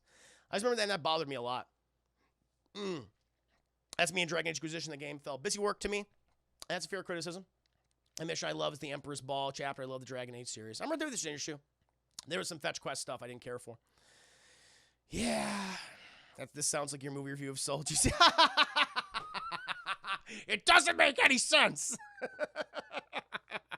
They didn't establish the rules. Chad. Well, they established the rules, but then they just like proceed to. I mean, I don't know. They don't establish any rules because like you can do anything with her powers, based on what they're writing in the game, based on the story that I'm seeing before me. You can do anything with her. And at this point, it's like, well, that's not interesting. Then what was the point? Monsters always get a little contrivance, and they do. So BioShock Infinite is one, Chad. Like I play it on stream. I'll play it again someday. I will, but I'll tell you the point where I'm like, this doesn't make any goddamn sense. And then the last one is LA Noire, which is not funny enough, another Rockstar published game, not developed by Rockstar, but published by them. I think Team Bondi is the developer. The whole concept is you play a detective in the late 1940s, early 1950s, and You're just solving all these various crimes, chat, working for these various divisions within the police precinct, homicide, arson, etc. And I remember like the game was, it was like, oh, that's cool. Like you saw these crimes, you got to like interview these people. And I remember how it's like you have to look at the people's faces to see if they're lying. And like thinking about that, I want to play this someday because they brought in some like actors from like Mad Men and these other shows and everything. But I remember it's like okay, look at this person's face to see if they're lying, and the person would be like, "Excuse me, sir, is it true that you met this person on the 5th of September?" And they're like, "No." It would be so over exaggerated, and that was just fucking. It was just no. There was that, and also how it was an open world game that did not need to be open world. Like they recreated Los Angeles, 1940s, 50s Los Angeles, chat, and there was nothing you could fucking do in that world. All you ever did, like if you could explore if you want, but there's nothing there. There's nothing there. There's no fucking people you can mess with, like in a GTA game, because you're playing a cop. A fictionalized version of cop. You can't harass, some random pedestrians and stuff. Like, really, they created this vast open world where all you can do with it is just drive to the very next mission. That was it. And I was like, there's just a lot of flaws in this game. Like, the concept, like, I like the ideas that they were playing around with, but it was either unintentionally funny or just inherently flawed, especially when it came to its open world and how it's like, this didn't need to be an open world game. It was very bizarre. Well, back, Bryce DeWitt popularized the many worlds interpretation of quantum mechanics. Oh, there you go. Thank you, Casey. Casey, welcome to What's up, Chris? Hope you can get around for playing Yakuza 0, Yakuza Legacy. I will. Someday I will. No, this year I'm going to try to play both. Red Wing, Fallout 3, it fell apart very quickly for me, and then Fallout 4 and Skyrim and Oblivion. Actually, I just hate Bethesda as a developer with the exception of more. There we go. Fair enough. I know a lot of people don't like Bethesda games. I really enjoy Fallout 3 and 4 and Skyrim. I did not care for Oblivion. Oblivion is just that, I can't go back to play that game. It just feels old. But I get you. Eleanor it was just empty. It was a lifeless world. It was my same problem with The Legend of Zelda. This is just a shell of a world. I just didn't like it. Like the Breath of the Wild, I should say. Mm-hmm. You can't pull someone even for a broken tail, and I can't even harass someone, chat. It's the 40s and 50s. You know how many people the police harass in the 40s and 50s? A lot. Couldn't even do that. Not realistic, chat. But yeah, those are the worst ones. Yeah, GTA 4 for me, like ones that I look back and I was like, yeah, this does not hold up, and I didn't like it. But GTA 4, BioShock Infinite, and LA Noire, chat. I even had that tired face. Like all the characters look tired. They look like melted candle wax. It looks like they had wax on their faces. It was just slowly coming off of their faces like that. It was so gross. Far Cry Primal for you, technician. I've only played a little bit of Far Cry Primal. I never finished the game. Only played like about an hour or two of it, and I got to get back to that someday. But it was just probably what just felt like more Far Cry, right? Red Wing for me, Fallout 3 and Oblivion ruined each other due to spreading the teams too thin by making the games at once. G4 was just stepping stone for 5, very much so. No, I can see that. That's fair. Pizza Mafia, it seemed kind of slower than GT. The first Mafia, definitely the first Mafia. I didn't really particularly like that. I did the remastered or the remake recently, which I have not played. Mafia 2, I really like Mafia 2. And Mafia 3, I like the premise of it, but it was just so fucking repetitive. Mafia 2 is a pretty good game, though. I'll definitely play Mafia 2 someday on stream. So guys, this is good. Play the demo on PS5. Not played that. Good to see Black Citizen, though. Deadpool, Eleanor can't be racist cop harassing people. I couldn't even be, chat. I couldn't even be a racist cop harassing all the black and brown people. It wouldn't even let me do that. 0 stars. They wouldn't even allow that, chat. That case is like, well, you didn't create a realistic game, in my opinion. If they wanted to create a realistic game, chat, then boom, that would have been the flow. Obviously, we gotta put this in. Can't be racist. 0 out of 5. Gonna call it night, yo. Giant Elfman on that. No, Elfman's like, well, on that note, I'm gonna go. Casey, another game series I just realized you might like playing. If you have a Nintendo Switch, playing Deadly Premonition. I tried. I've tried. I'm just not a fan. I've tried. It's not for me. Along with a sequel that came out last year. Yeah, I've seen some of the stuff of the sequel, and I'm like, I know people love that. There's a number of people that love those games, and I'm like, yeah. I tried to play the original one years ago when it came out. I was like, nope, don't like this. And the sequel was like, yeah, not for me. But thank you for the suggestion. Thank you at least for asking me. I do appreciate that. Wish they didn't release another episode. Me too. Chat, I'm going to be right back. I got to blow my nose. I'm getting a little stuffed up. My nose is getting all itchy. I'm going to come back. I'm going to finish up Well, I got 2 more questions from Vanny J, and we'll move on to Deadpool's questions. So, chat, in the meantime, please entertain yourselves amongst yourselves. And stick around, my friends. I'll be right back. Stick around. Refreshing my beverage. At the freshen my beverage. Cheers and salute. Well, hello, Chair. Nice to meet you. See, that's nice. Nice interaction between no-name woman and Chair. Mistress Chair. I like it, chat. I like it. Oh, Lord. But now, chat, we're going to go ahead and move on to Vanny's 4th question, chat. It's a content creator question. This will be a good one. Let's go and read it. Content creator question. Playing through Final Fantasy VII Remake has led to me having conversations with my chat about the value of talking to mental health professionals, doing the work, and making positive life changes. That's good. Doing so has led me to appreciate the game quite a bit more. As a content creator, has there been a positive thing that you've advocated for? Yes, I have done charity streams for an organization called Color of Change. It's a progressive, non-profit civil rights advocacy organization, United States. And they've been involved in like a lot of things, everything from the decimation in Louisiana caused by Hurricane Katrina all the way back in 2005 to the recent cases of violence and mistreatment against black people in America, you know, with everything from George Floyd chat to everything else in between. I think I've done several charity streams for Color of Change chat. This was probably last year. It was during the pandemic. I want to say like it was around this time. Like around June, July, I want to say. So no, Color of Change. I did another charity stream for another organization. I'm trying to remember what it was. It's been a while, but God, Jan, what was it? But definitely Color of Change. I remember distinctly Color of Change. I did that with the progressive nonprofit organization, which is good. It was good. It was a fun charity stream to do. People were very, very generous. I think we raised like close to like $400 that stream, so it was nice. What I missed? Talking about causes or positive things that I've used with my streaming channel. Briefly brought up Color of Change. Now it's a progressive nonprofit civil rights advocacy group that's been involved in everything from George Floyd to the Hurricane Katrina all the way back to 2005, helping with relief efforts. They've been involved in everything. And that was one of the things that I did on and focused on, brought attention to on my stream. People were very kind with their donations. When I did those charity streams, those were last year. So that's one I've done. I know I've done another one. I'm trying to remember exactly what it was. It's been a while, though. Talking about chairs. Yes, exactly. And now, chat, we're going to go ahead and move on to Vanny's final. You can come to the cookout now. Just don't put potato salad. Listen now. Thank you. The whole raisins and potato salad is not like a white person thing, okay? You know where that originated from? You know who was putting the raisins in potato salad? Jamaicans. They were the ones that did it. We just appropriated that shit, okay? We stole it. We culturally appropriated it, and then we started putting the raisins in. All right? But it was not start with us. You're deflecting. No, I'm not. No, I'm not. Oh, Lord. Listen, I'm very much against the putting of raisins and sweet things in potato salads. Thank you very much. All right? I like my red skin. I'm a red skin potato salad kind of guy. That's my go-to.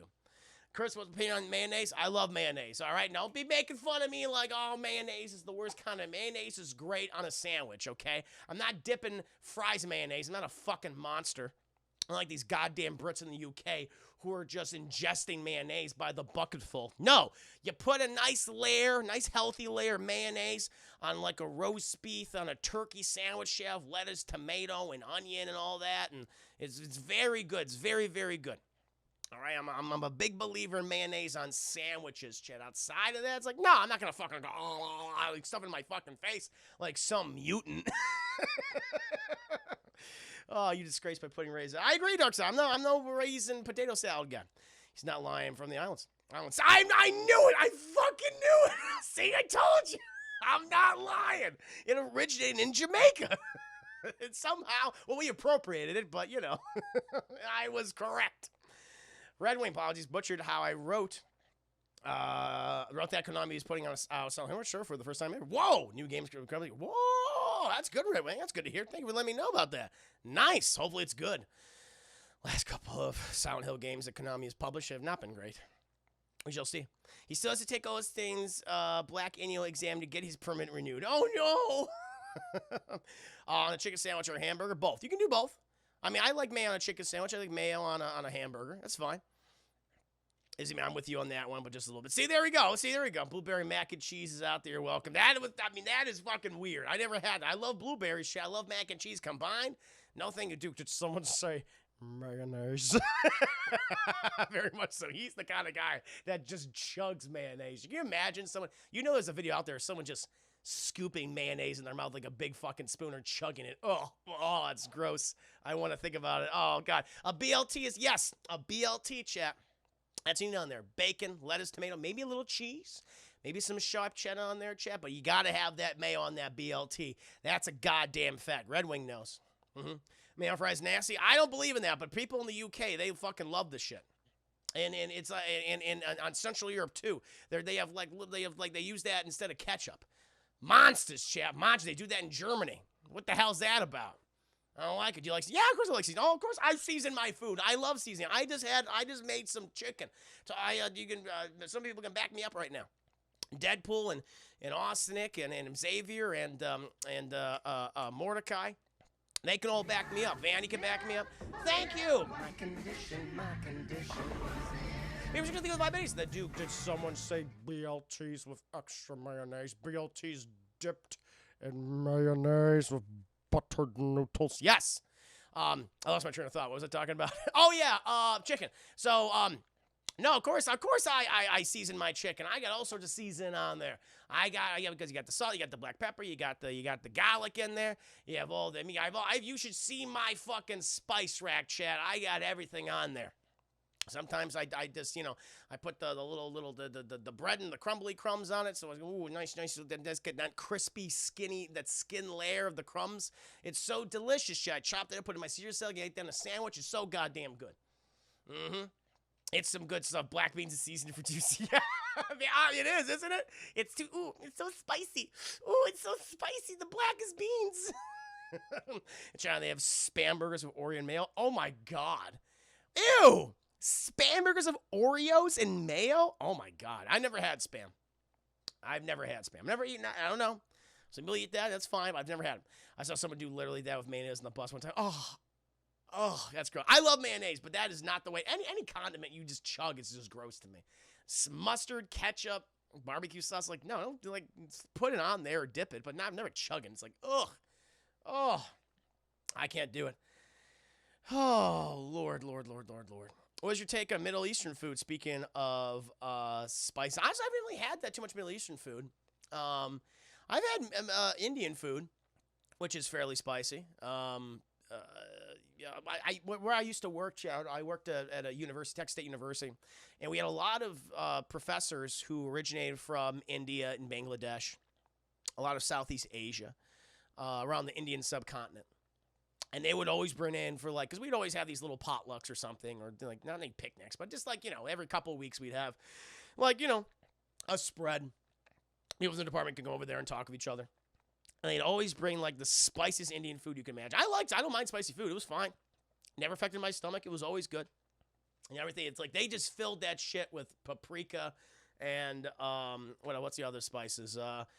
Cumin. All that shit. Some people even refry mayonnaise balls. Gross. Ew, God, how is that possible? It's so gross. Or eating Marmite right out of the jar. I'm British, and even I think that's too much. That's too much. Canned meat is an appetite. Just the idea of it. Spam stuff's disgusting. What is that? It's like canned meat. It's like a meat substance. But not everything. I agree with you. Black Citizen. Raymond Chris, what do you think of wasabi and buffalo wing flavored Oreos? I like wasabi for of course for sushi. And buffalo wing sauce on wings and stuff, but not on Oreos. No, I've never had those. Never. The craziest I've ever gotten with an Oreo, chat. I think I had an Oreo that was the vanilla ones. The vanilla cookie. That's the craziest I've ever got with an Oreo, maybe. Maybe the double fudge Oreos. Oh boy, here we go. Yeah, I'm most shocked by all these spam haters. I'm sorry. I never had spam, so I can't. So, okay, Chris, I guess you passed the test. You're not cervical white, at least when it comes to... I put spices on my food. I like it. Ever had Ethiopian food? Might be. I think I might have. One time I think I had Ethiopian food. I can't tell you what it was, but I think I've had it. White guy. Thank you. And everybody raise your hand. Will you eat a canned burger? Probably not. I don't like the sound of that. A canned burger. Is it in the can and it comes out of the can and eat it like that? Probably not. Oh Lord, it really makes me sick. Yellow and blue brown mustard does the same. I like mustard, but yellow mustard's gross. Like that's the poor mustard, Chad. That's for the poors. Like stone ground mustard, like proper the little itty bitties in there, like proper brown mustard, stone like Grey Poupon. I'm a fucking mustard. I'm haughty when it comes to my mustard, Chad. I am very much of the upper class. I'm very 1% with my mustard, chat, and I love me some Grey Poupon. All right, that's some good fucking shit, chat. The yellow mustard, like that yellow mustard that you see on like those, let's have a fucking hot dog, like that bullshit. That's for the poors, okay? All right, that's how it is. I'm a mustard snob, very much so. Have you tried baby duck eggs? I've not tried baby duck egg. No, I've had duck. It's very good. Honey Dijon mustard. Honey Dijon's fine. I'm not big. I don't have honey mustard often. I haven't had it in a while, but I got nothing against it. Nothing against it. It's not my go-to mustard, but I don't hate it. Remember my culinary teacher in high school made us try cookies with sriracha sauce. Interesting. I think Dijon honey mustard, I use them to cook with. Yeah, sure. All sorts of mustard is a very good condiment, yeah, very good condiment. I like it. I can also go on a sandwich. Sometimes you may want mustard on your sandwich instead of mayonnaise. It's true. You want a little kick with that sandwich. I agree. I like that. But I don't know how did we get on this topic? What was the question again? I have no idea what the question was.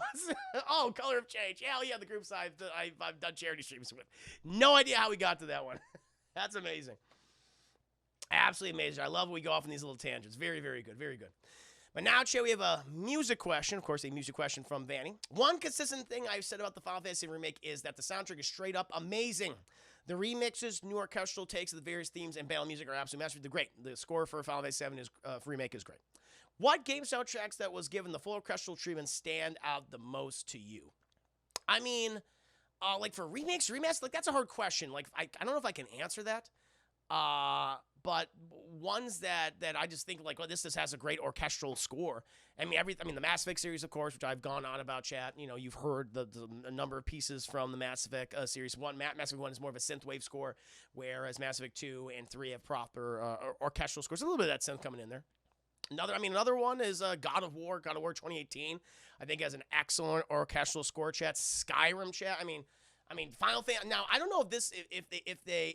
So I know that the SNES score for Final Fantasy VI is different than the PS1 version of Final Fantasy VI. That score, I think, isn't the PS1 where it's an orchestra. It's orchestral, I believe. I could be wrong about that, but I remember liking the PS1 score for Final Fantasy VI. Excuse me, John. I know it's very itchy. Better than the original SNES one, which is more a chip tune, which is what all the music was back in the SNES and NES days. That's just me. Not sure about remakes specifically, but Assassin's Creed, I think, has at least a great main theme. No, it does. A lot of great main themes. God, my nose is so itchy. I apologize. But I can play some of these themes. I think I can play video game music. We should be good. Like, I think everyone knows, of course, Dovahkiin from Skyrim, chat, was an excellent score. Oh, yeah, the Souls games have excellent music. Let's get that Skyrim trailer. You know what I'm talking about, chat. You remember this from back in the day. This is just like, oh, my God, just gets you so fucking excited, chat. The score to Skyrim. Let's go ahead. We're gonna watch the trailer. I'll watch some of this other stuff too. I'll play some more. The video game music is a little bit easier to play on Twitch because it's featured in the video game, so we should be good. Let me go ahead and get this up, chat. Excuse me for me rubbing my nose. It's just very itchy. Let me go ahead and get this up, chat. Oh, fuck you and you sign in the age and things. Oh, bullshit. All right, chat. Hold on, my friends. Hold on. Whew. We got it. Is this the one? Is this the other one? I think it might be this one. We'll do this one. This one should work. This one should work, chat. Always trying to bamboozle me. Ugh. How's that one? Better.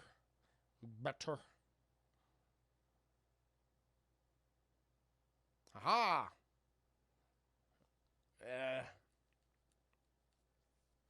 Oh, it's not. We can't hear the music. Why can't I hear it? Wait, what? Oh, shit. Hold on. It's on muted. Hold on, Joe. We gotta restart.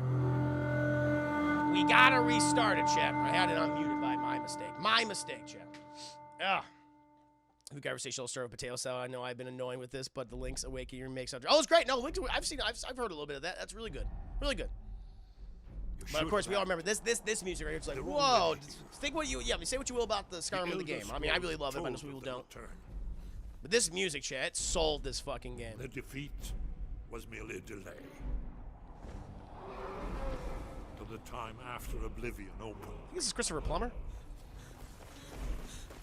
When the sons of Maybe it was Skyrim Max von Sydow. I forget which spill one. their own blood.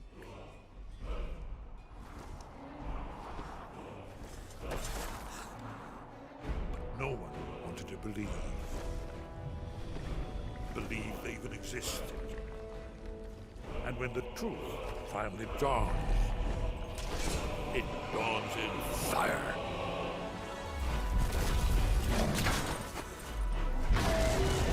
It's so good! But there's one they fear. In their tongue, he's Dothraki. He's just a sneaky cat daddy! Dragonborn.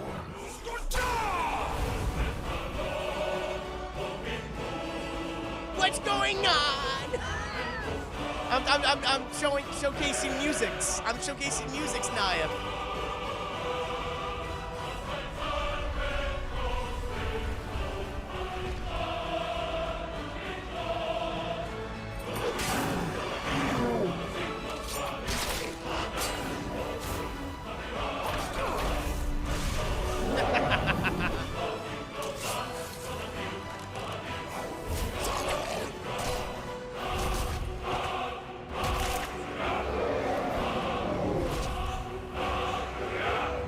So cool. It's so good, chat. That was high on my list. Very, very high on my list, chat. Skyrim.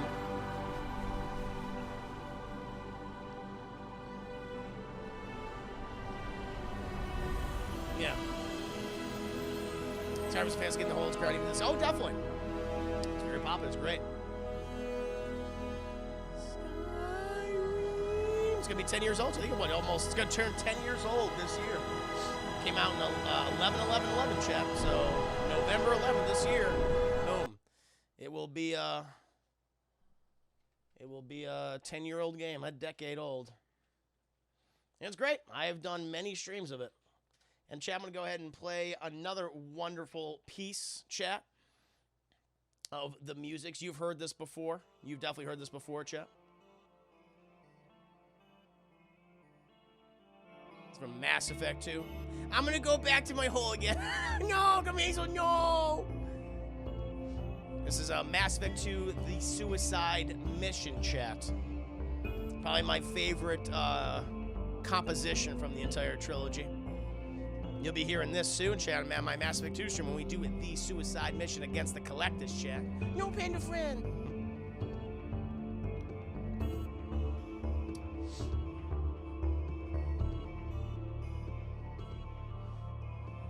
Is that for coming out here? That was so good, this song.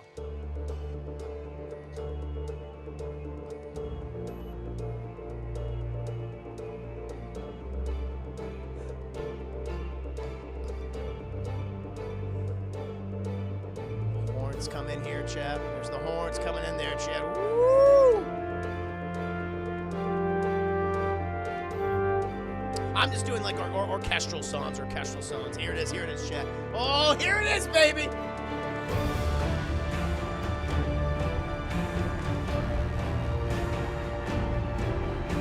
Oh, it's so goddamn good, chat. Hi, friend!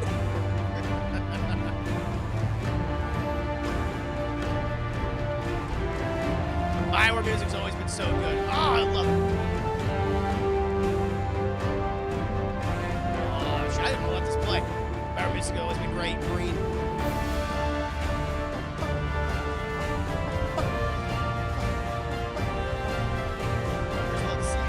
Last comic cartridge best for classic. Last includes your favorite. Oh, Wildcat. They're Wildcats. Yeah. The Savage Dragon, Gen 13. Yeah, they're fun. I can do reviews for them. TV reviews.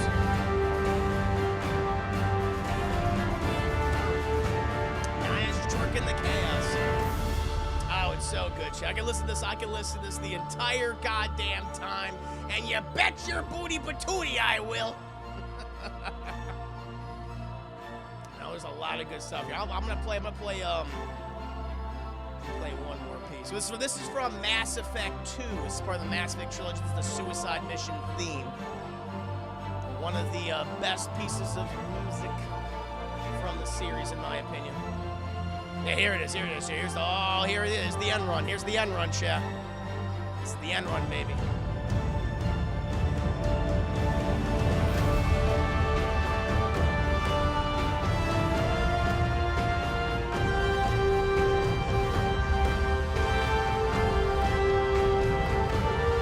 It's so good. So many emotions. Oh, so many goddamn emotions. It's nice. It's so beautiful. It is beautiful.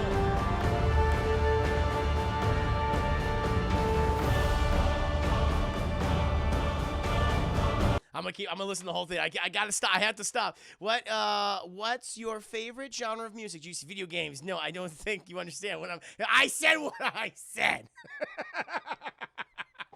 Yeah, you would probably be right. It probably is. Oh, Lord. And also the Forgotten Realms games, Baldur's Gate and Icewind Dale games have fantastic. Oh, yeah, Baldur's. Oh, yeah, definitely. Now, God of War 2018, of course, has a great theme, chat. No doubt about it. Go ahead and listen to that a little bit. Bear McCree. So this one I might get hit with a copyright, though. I've gotten hit with a copyright of this one before. So we'll listen to a little bit of it.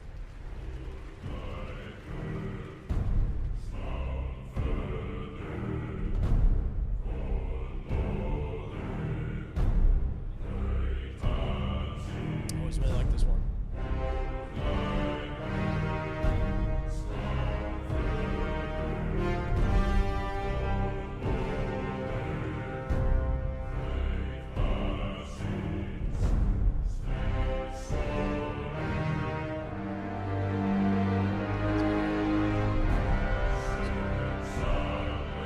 Skip ahead a little bit.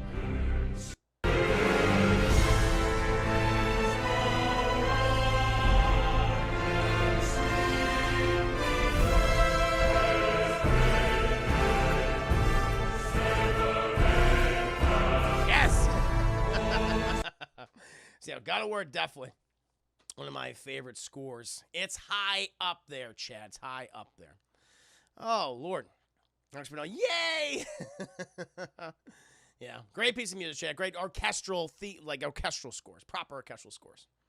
Not like soundtrack or something like that. I recommend checking those out if you have not done. Even if you played the games, chat. Listen to the music. I mean, it's like, no! You don't like it? Give this man orchestra. Yes! Ah! I can do it. I'm just doing random shit. I love it. Assassin's Creed 2's track 3. Ezio's Family is one of my greatest. We'll listen to Ezio's theme. Assassin's Creed 2 family theme. Listen to this one. Ezio's Family track 3. Jesper, this is it. Goddamn ads. I love the video game music, chat. You know me. Oh my God, these ads, chat, they're oppressive. Indeed, indeed, indeed. Oh yeah, this is a classic. I think this is people just think of this as the Assassin's Creed 2 theme, or just Assassin's Creed theme.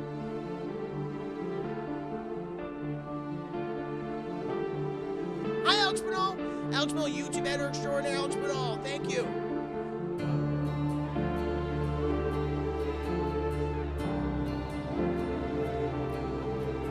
Yeah. No, very good. Always like Assassin's Creed, the Ezio trilogy's music. And this is, a quintessential theme of the series, I think.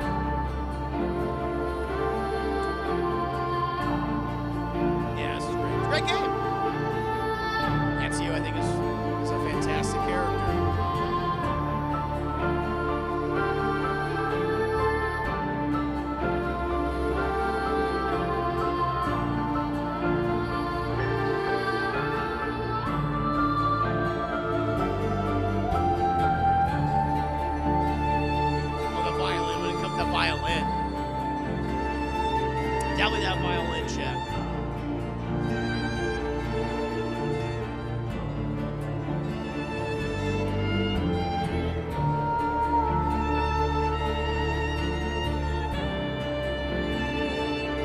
Makalata, good to see you.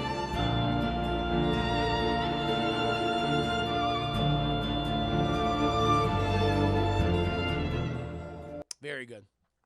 Excellent theme for Assassin's Creed 2, chat. Very, very good. Yeah, there's a lot of video game music. A lot of great video games out there where there's the sad twerks. The saddest twerks, just like...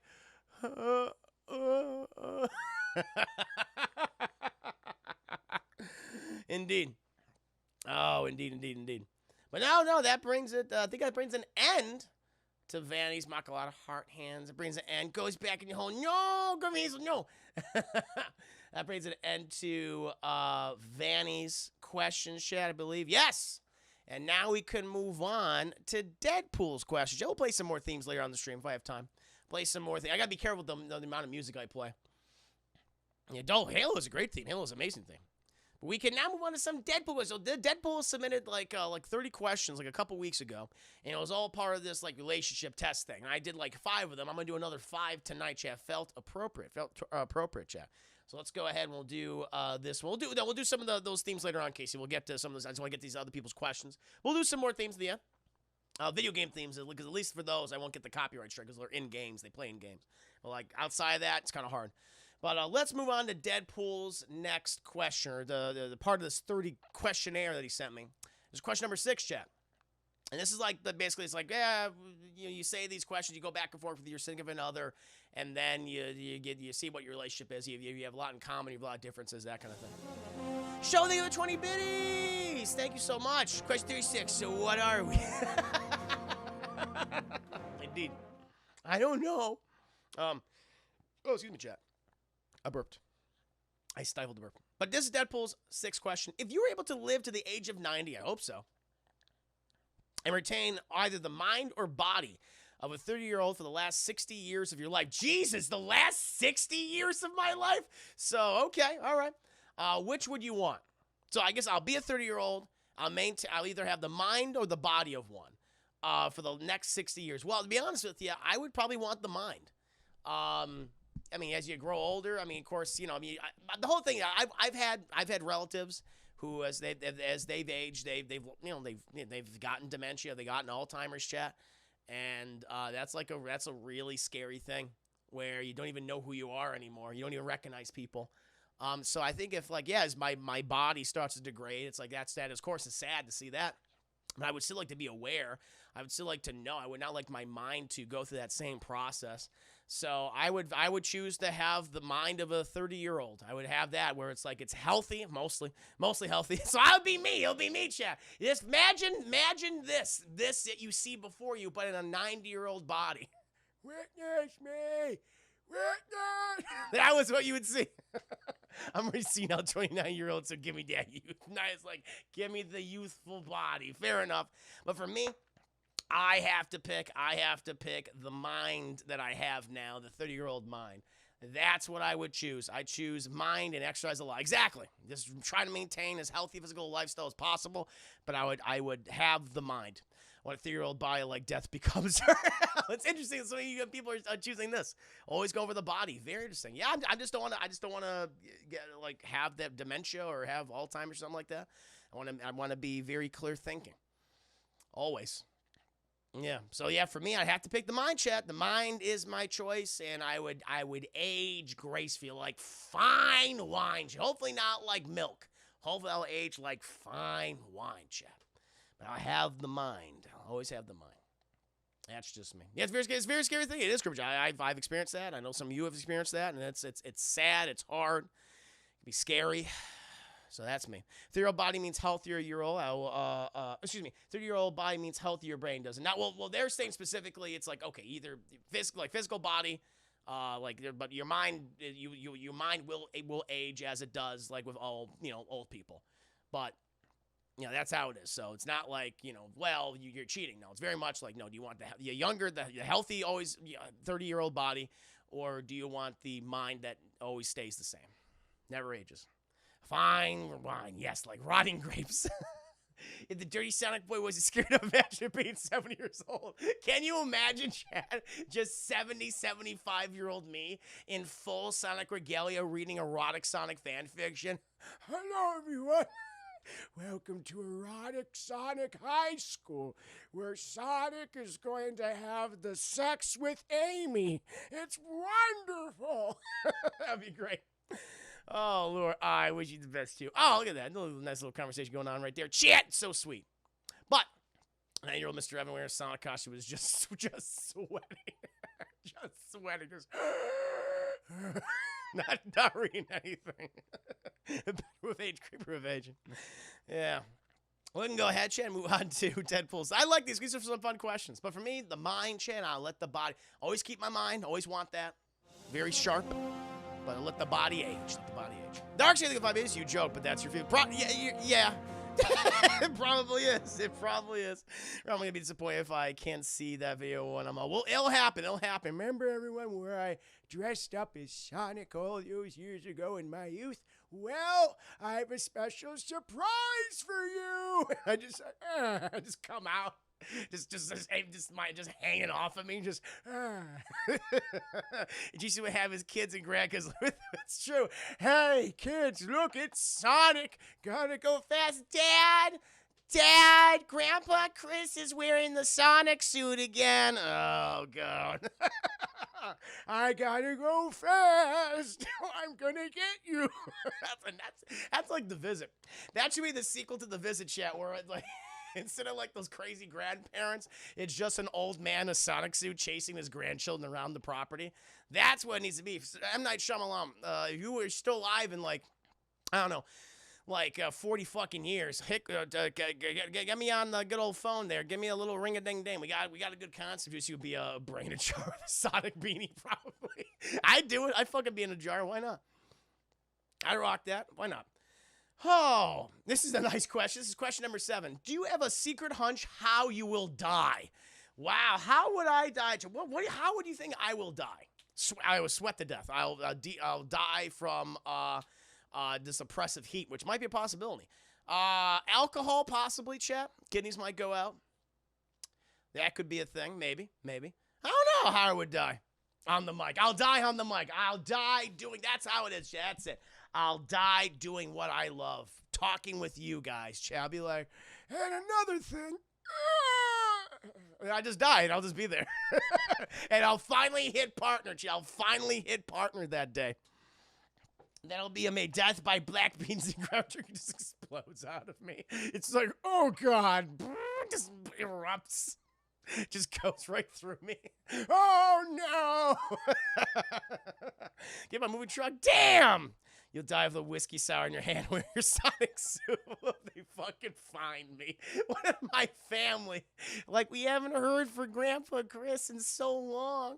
I hope he's okay. They come into the house. That would be the saddest fucking thing ever. Where they come in the house, and I'm just sitting here, and I've been here for like a while. I'm just all bloated and just like, oh. And I'm all rotten in a Sonic fucking suit. Just this bloated, disgusting old man body just rotting away in the Sonic suit. Oh, my Lord. A crush by bus, that wouldn't be too bad. Wouldn't mind that. Oh, yeah, bro, it's a possibility. It might happen. Having the high ground against Cribianic. You underestimate my power. It's true. I think that might be a distinct possibility. He confuses 9 Hazel one less time, but dies before he can accept responsibility. Call me Hazel, Naya, I just go. Glad playing your death, Chris. I want my ashes to be shot of confetti cans. The honest, if you know, I want to be cremated. I don't want to be in a grave. I don't want my grave to be going to attendance. Like, fuck, forget me. I'm old. I'm dead. Just throw me in the trash. Like, either, I'll tell my son, my daughter, whoever, my children, my grandchildren, my great grandchildren, if possible. I'll just tell them, listen, Just either burn me, okay, or just throw me in the trash. That's all I'm gonna say. Rub his hands together, yeah. So no. Here's how we can plan a field trip in this secluded beach. That's right. We'll see what happens. What do you mean by vultures when I die? I mean, that's a slow process. That's a slow process. Maybe I'm beaten by an animal. I don't know. I want something cool to happen in my body. I want to just be like, oh, there's Chris's grave. It's like, fuck that bullshit. You know, this shall be his future. Oh, no. I want to be, well, yeah, fuck the earth. I ain't giving my fucking flesh will not be there to satiate the earth. Okay? No, thank you. Burn me or throw me in the trash. That's what I'd say. I'm not going to be a worm feast. Exactly right. It's a Death Notes. No.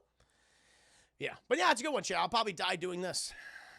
That'll most likely happen, chat. I like it. I like that. That's a very good answer. Better than what even I came up with. I like it. Oh, here, this is question number 8, chat. Name 3 things you and your partner appear to have in common. Well, since I do not have a girlfriend at the moment, chat, I can't answer this question. I can't answer it. I can't do it. Well, you know, when it comes to the things that we have in common, I don't know, like similar interests. Like, she's got to be nerdy, chat. She's got to be nerdy, obviously. We are partners. Ice cream soup. I got to get that one going. I really sure if it's us. What do we have in common, chat? We're all fucking nerds. No doubt about that. We all like erotic Sonic fan fiction. That's a fact. We like that, chat. Big on that. Partner, huh? Crickets. Nothing. That's why I'm getting a divorce. No. We also have that in common. We have nothing in common. There, we fulfilled all 3 of those things. Filled all 3 of those obligations. And like partner with Twitch. That'd be amazing. Nudes, lewd, thick. We all like those. We all like the nerds. We like nerds. We're all nerds. We like lewdness and we like thickness. I agree. That's big. I agree with that. Call me Hazel. I'm your nerd. Yes, you are. Yes, you are. Don't deny it. You are a nerd. Call me Hazel. No doubt about it. No, you like erotic savage. No, we all like it. We all like Chris. Would you fuck me? I'd fuck me. Oh, Lord. Today, Chris, you have to dislike Junker. No! It's like the opposite, and it won't work out. It will not work out. Pictures and OnlyFans, I should. Someday, I'll sneak a quick one in there to be like, what the hell? But you got to subscribe to know. Everyone's in there and say, exactly. Will you collaborate with Danielle on OnlyFans? Hey, she's got to call me. I already put it out there. Like, I'm happy to. I'm happy to collaborate. Let's do it. When does she want to meet? Let's figure out what we could do. I'll bring the Sonic suit, and I got the fan fiction. She'll do whatever she needs to do. I don't know. Yeah, that's right. Bill Gates is single. I can get with him. Chad. He's a billionaire. She can dress as Shadow. Nice. No, she'll dress as Rouge. She'll be Rouge, Chad. You could live 1,000 years, would you? Probably not. You know what? Like, the idea of living like immortality to me is like, that's just a curse. That's not really like a... Because what would happen, like, if you have immortality, you live for 1,000 years, how many loves would you have before you're just like, oh, well, I'm just marrying you and you're going to die, or I'm just loving you? Like, before you would just, like, not even look at them as human. I feel like after a while, if you have that ability to live forever, nearly live forever, eventually, like, nothing would have any meaning for you. You wouldn't be filled with passion. I think you slowly become a sociopath. Slowly become very cold and distant. I think that's what happens. Like all these villains in pop culture or whatever, what have you. Like they live forever, and they're like, yeah, nothing has any meaning for them anymore. Whether it be the love of someone, or even simple things like food or what have you, or life's various pleasures, they'll become meaningless. And so ask over for trouble, exactly. Or any fictional character. It's just like it seems to never work out. And so eternal life, it's just, that's a no. I want to live for a while. I want to live for a good long while. Shit, hopefully, as medical, technology gets better, advances in medicine, things, and I think we're getting healthier as a species. I'm hoping that I live to if I get over 80, I'd be happy. If I get 100, that'd be amazing. I'm still relatively good, but again, that's what the body just naturally does. It breaks down at a certain age. So I just got to maintain a healthy lifestyle, chat, and hope for the best and live a full life and, meet someone that I truly love and have children and all that and grandchildren and see them be successful like that. That'd be good. I feel very happy with that. But yeah, eternal, but like immortality, nah. Unlimited power! No, thank you. No, thank you, Bob Palpatine. Cold and distant, I may be older than I thought. Dysentery's entered the stream. Oh, no.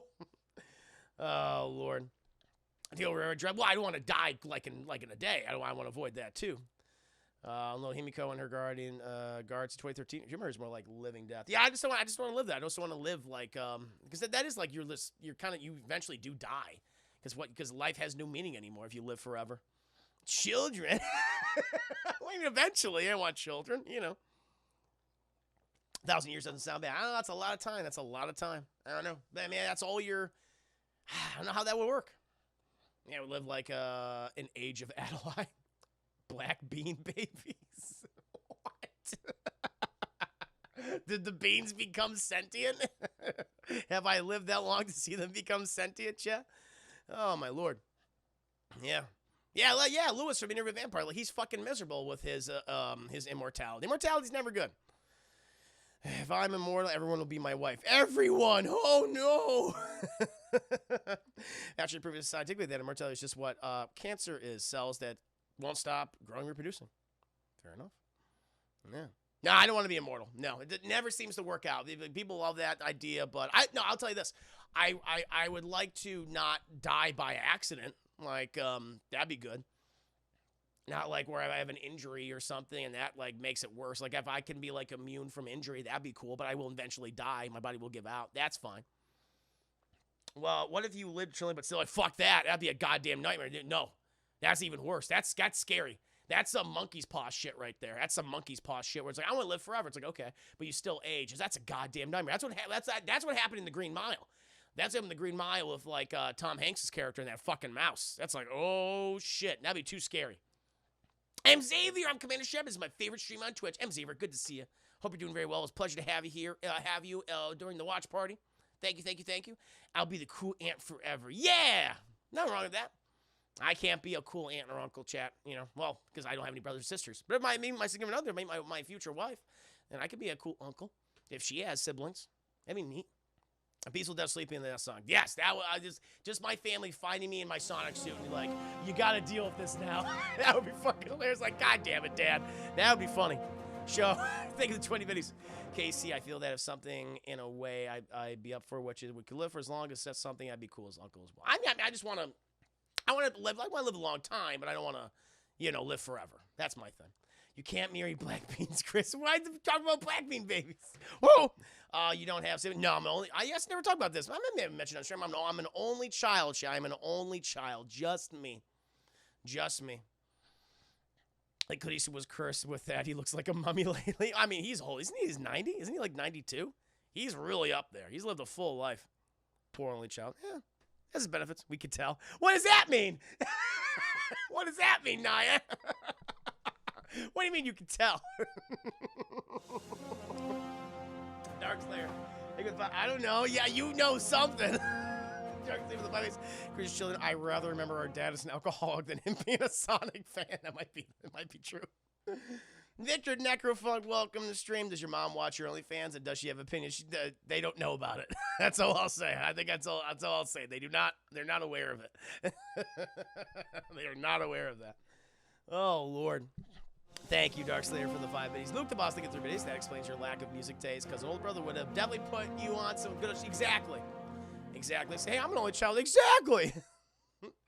Hey, I'm only also... Yeah, we go. We got some only children in here, chat. No, Clint Eastwood is visually 1,000 years. Calls Chris's mom. Don't do it, Naya. Don't do it. So we got some only children in the chat. Yeah, yay, we're alone. We can be alone together, though. We can be alone together in the chat. Isn't that fun? That's fun, chat. But now we can move on to the next question, chat. So again, to answer the question, name 3 things you and your partner have to have in common. You gotta be nerds. You gotta be lewd. You gotta enjoy the thickness, obviously. Question number 9. For what in life do you feel most grateful? My chat. Obviously, the thing I am most grateful towards right now, chat, is you, the chat. You make my day so positive and so much fun. You make this just it's one of the most positive aspects in my life, chat. Being able to stream, do something I love for a living, and you guys are the most important aspect of it, chat. Creating content for people to enjoy and have some good conversations and good fun times. So you are the chat. are the most important thing and the thing I'm grateful for in my life right now. Thank you, shameless pander. I'm not pandering. Dark side thing of my base. I think your parents would probably accept you playing video games for a living, then you read erotic fan fiction of Sonic Suit. Probably. Well, the other thing, not even that. Oh, my Lord. And that Barbara Eden died. She's in her 80s. She looks 20 years younger. Damn. I was happy I wasn't a girl. Oh, wait. Interesting. Oh, well, she got what you wanted, right? You better. You goddamn right. Goddamn call me whatever. Never. I didn't say that. Well, I mean, I did say that, but I didn't mean it. Lewd thick nerd. Yup. News Ducky, I'm grateful for money. Everyone's grateful for money. Casey, I would live as long as the technology or genetic engineering I'd have done to myself has kept me alive and preserved as I want.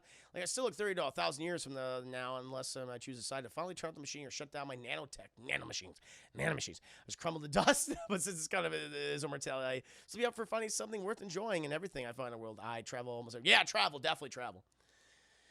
Yep. You're calling me whatever. Have you met Billy Brooks? Haven't seen you in the same room. We have. We've been on one show together. I think we've done one show together. It was pre-pandemic though. Yes, I've interacted with him maybe a couple times. Not a lot though. Only a couple times. Yes. Call me with no, because you're gonna play any of the Halos before Halo Infinite. Yeah, oh yeah, I'm gonna try to. Nanomachines, son, nanomachines. I will. I want to play Halo 1 Anniversary Edition at the very least. Love that game. And some of the other ones, maybe Halo 2 Anniversary Edition. I will indeed, chat. I will indeed. But no, chat, seriously, no.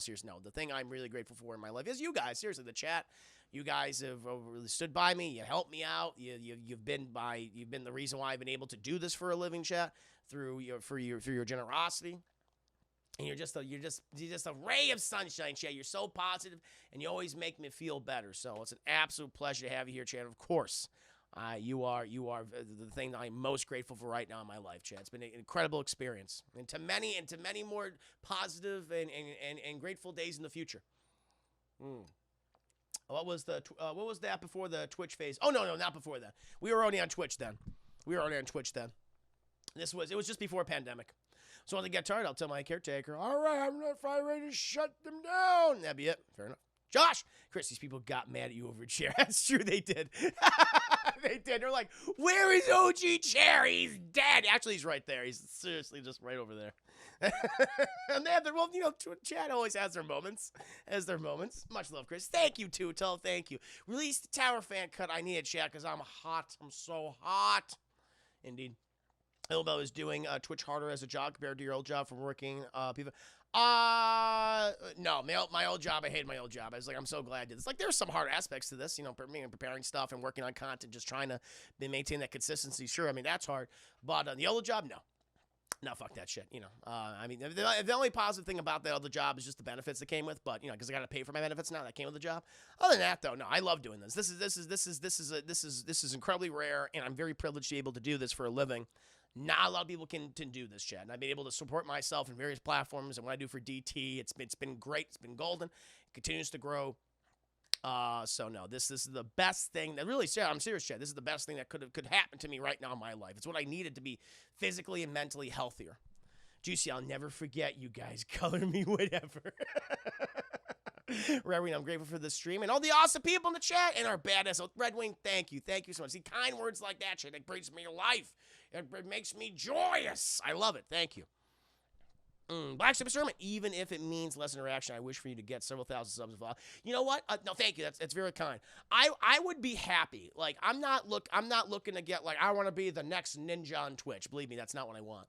Like, if I have like a viewership like in the 200s or 300s, that would be really cool. I think that'd be very manageable. Like, I don't know if I ever want like a viewership in the thousands because it's hard to have that interaction with the chat. But when it's like in the few hundreds, I can manage it. I can interact with people. That'd be really good. I think that would be manageable. I would slow down the chat too so I can read everyone's comments.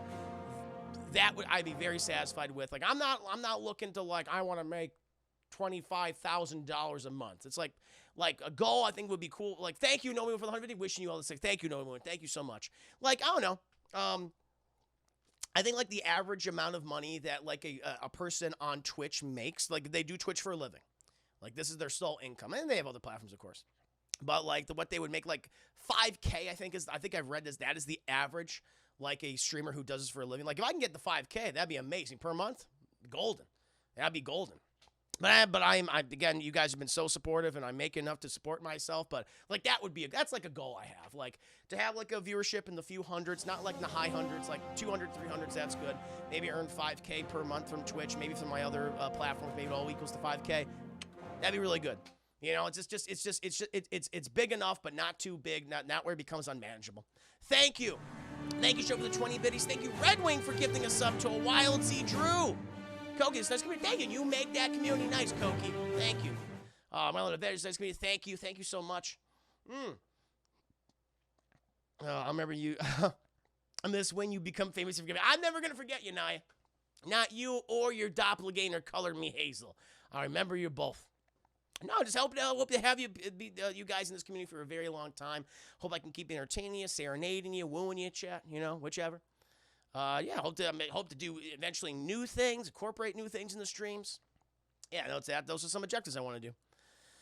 I'm thankful for the Uncrustables PB&J sandwiches. And that's fine. That's fine.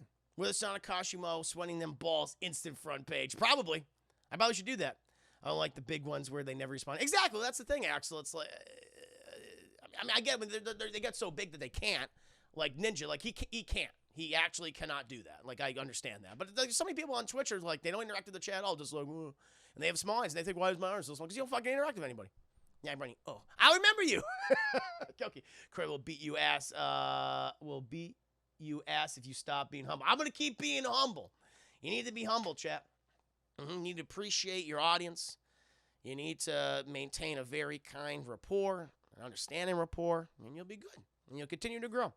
Slow and steady, chat, and that's fine with me. Black Sister, apparently porn star Adriana Chick is live on Twitch playing Resident Evil Village, just saying as someone in the chat is a fan. Oh, there you go. Fair enough. Serenading us and wooing us with that white boy rapping. Indeed. Chris Raid, I read your chick after this. I don't know her. She's probably got like 1 million viewers now, right now. What's her view count? I remember those people's names. I know your name, Naya.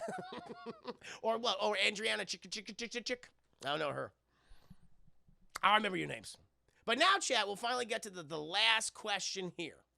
So my thing I'm most grateful for right now in my live chat, you guys, the chat. But number 10, chat, number 10.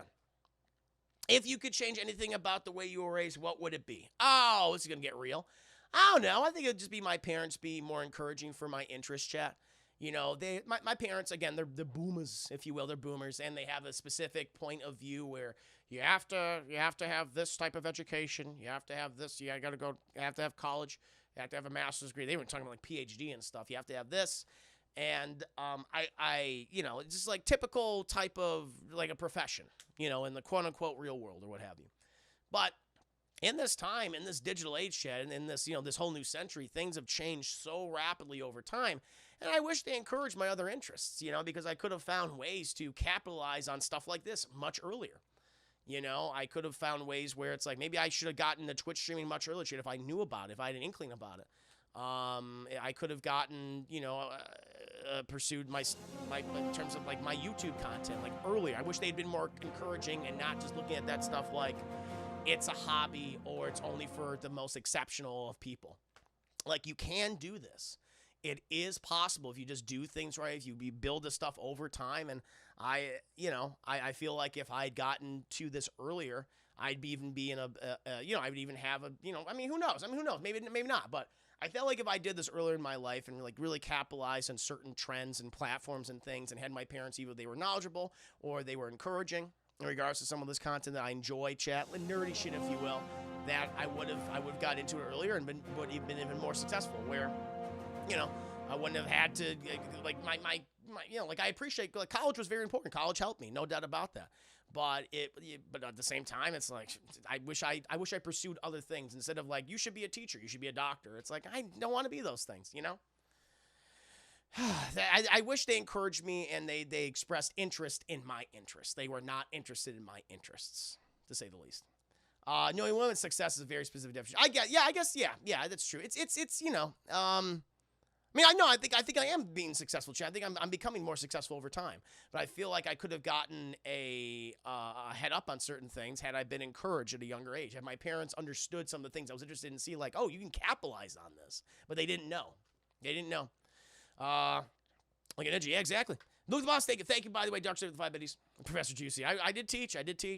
Well, not to get too personal, but what was your job being before becoming a full-time streamer? I worked at, it was like a university job, administrative assistant, public relations assistant. I had all those. I worked for a specific department, promoting the program, various paperwork, like that kind of thing. Not exactly fun. It paid the bills. It paid well enough, and had the full benefits and stuff. But I had no passion for it. It was not fun. It was not fun.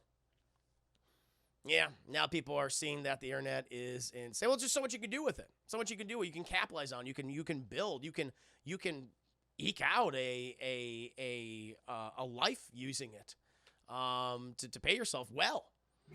By being creative. See people that respond to, people that think like you, that like you, and they want to encourage you, and they want to donate to you, and keep it alive.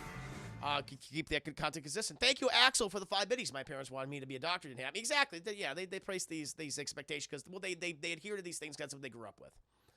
But now I feel like we're all more worldly. Worldly chat.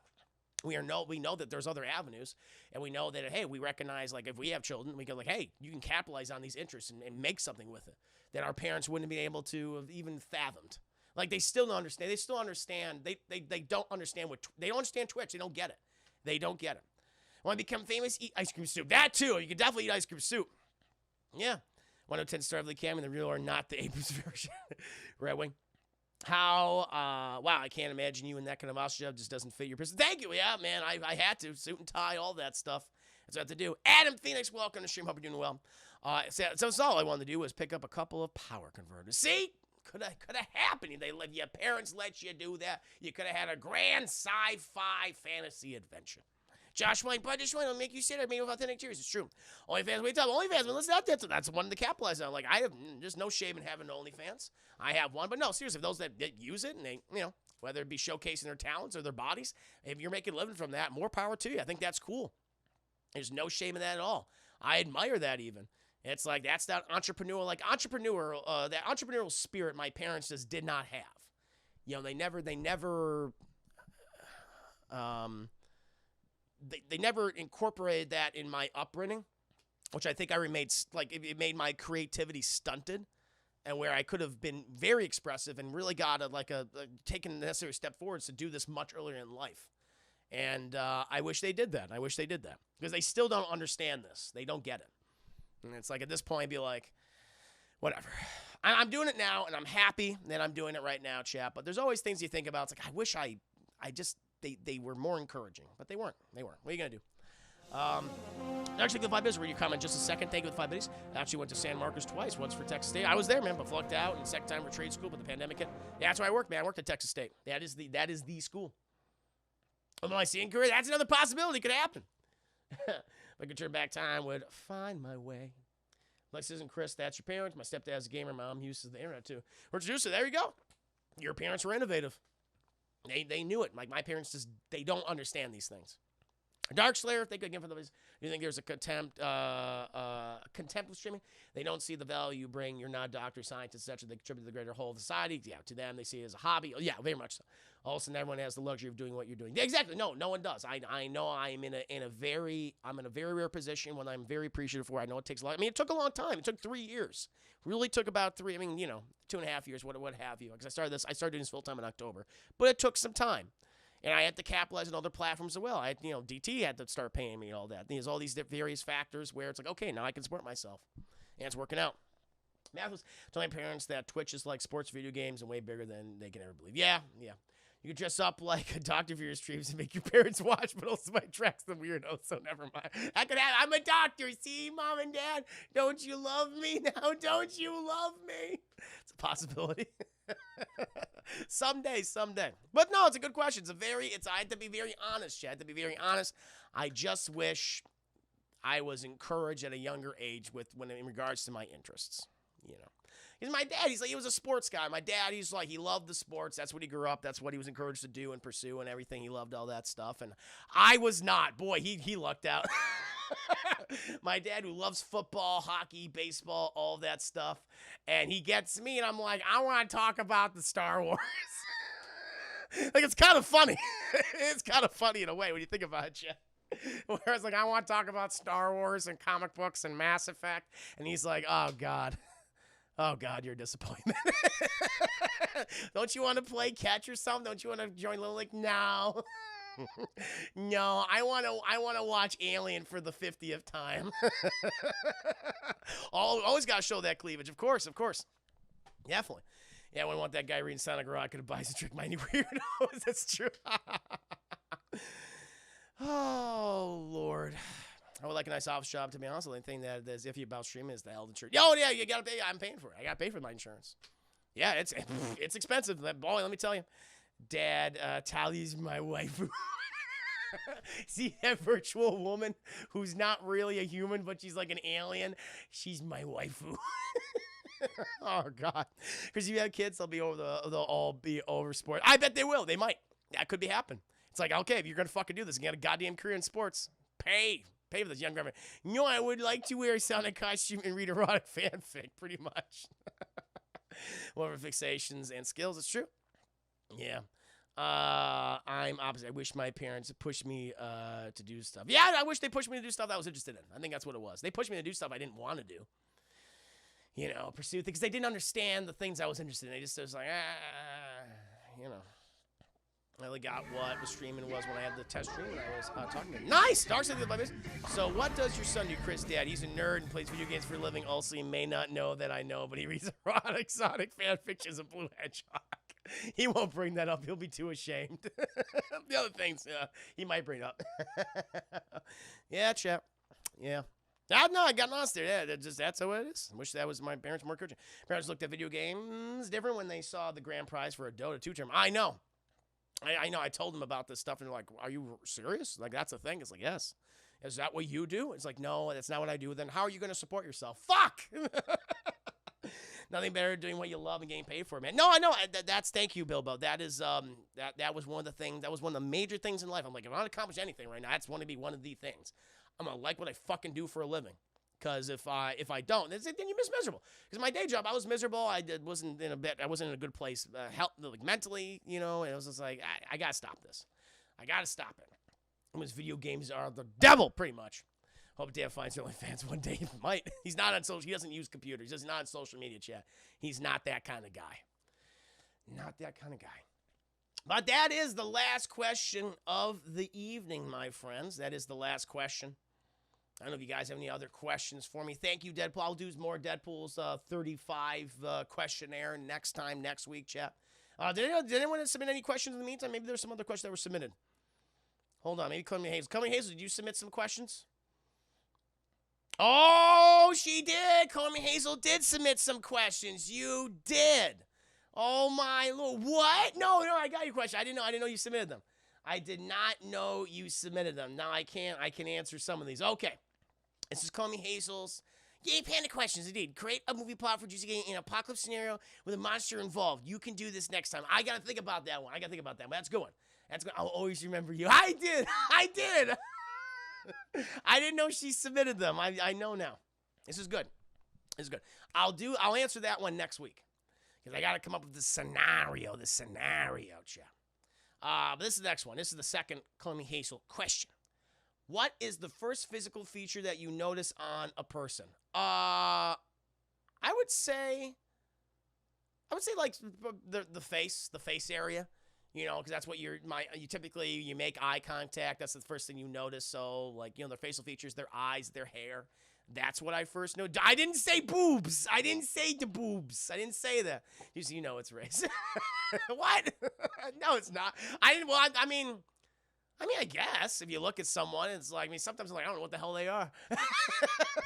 I suppose so. I mean, but yeah, it's like it's facial. I mean, if I look at, I guess when I'm looking at someone from afar, you know, it's like, all right, white person, I guess, black person, ethnically mysterious. But in between that, I'm like, ethnically mysterious? I don't know.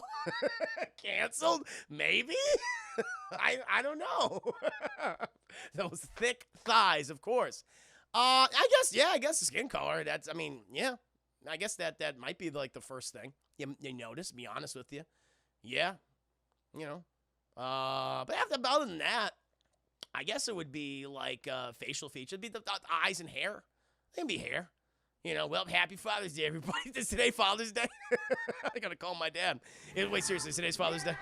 So, is it late over here? Hope everyone has a great night. Lots of love to everyone. No, any woman have a fantastic evening. Until I say you gotta get going. Sleep well. Sleep well. All right, Chad, you might remember a person based on their eyes or hairstyle. Ah, yeah, a little hairstyle, definitely. Hair, sure. You know, but yeah, no, I guess race. That's the first one. It's like black guy, white guy. Ethnically mysterious in between guy and or gal. Father's Day. I gotta call my dad tomorrow. First thing is notice they're so because I'm so deep. Damn. I think that, but I think just like the stuff on the face stuff. I hate you. What did I do? I didn't do nothing, I'm being honest. I once called someone Mesopotamian and they no longer race or ethnicity. Oh, is that what it is? Is that a thing now? Well, actually, his Father's Day in a couple hours. What?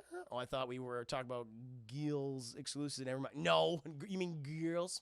No, I think just like in general. I guess it would be like their skin color. Sure, that might be the first thing you do notice, you know, about them. I think that's fine. I mean, that's because that's what you're seeing before you. Trying to get a sense of the person looking around. It's like, yeah. After that, I would say the face. I would say the hair. Definitely the hair. Hair is top one. Hair is up there, Chad. That's like one of the first things you notice.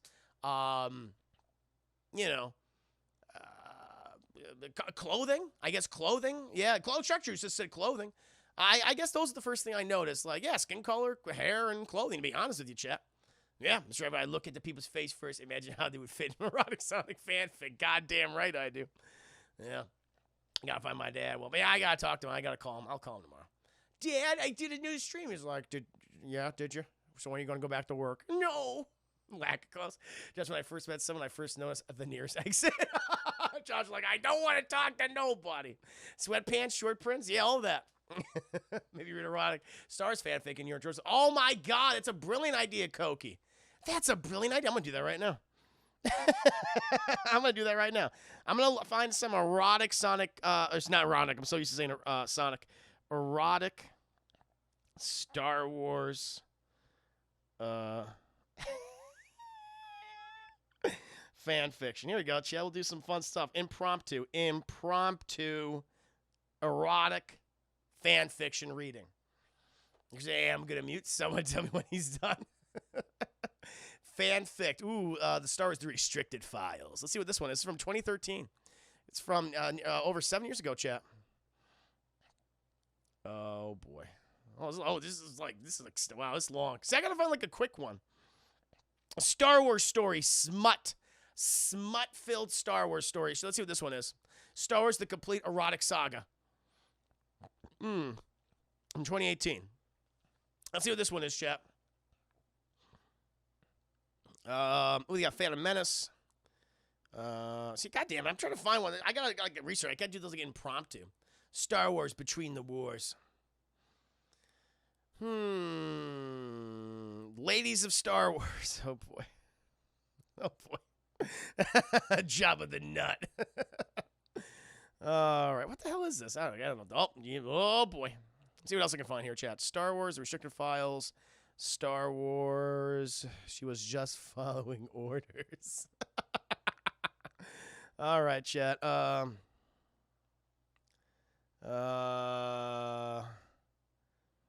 Star Wars and Kylo Ren. Oh, we got Kylo Ren. We got a Kylo Ren fanfic, chat. This might be good. How long is this one? Let's see how long this one is, chat. Start reading. See this one. This is a long one though. This is like a long one. It's all like can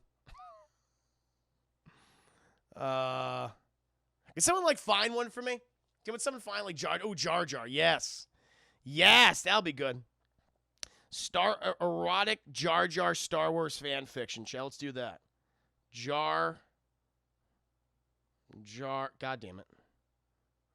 Jar Jar Star Wars. There we go, chat. Here we go. Just please don't read any Luke and Leia ones. Oh, I'll read it. Jar Jar Binks stories. It has like Jar Jar's body. It's like Jar Jar's body on Dwayne The Rock Johnson. Me so horny. Annie. Okay. Oh, God. Jar Jar Binks. Here we go. Okay. Let's see here.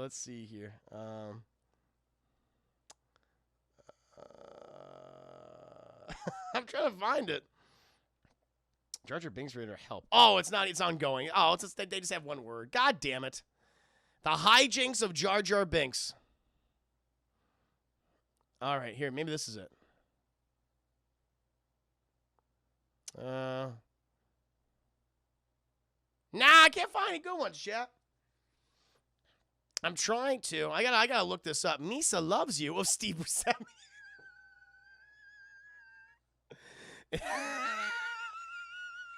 There's Steve Buscemi erotic fan fiction, chap. Oh my god. Where I gotta read this one. Come on, let me read this one. Ongo. What do you mean ongo? I want to read it. Oh, here we go. Read.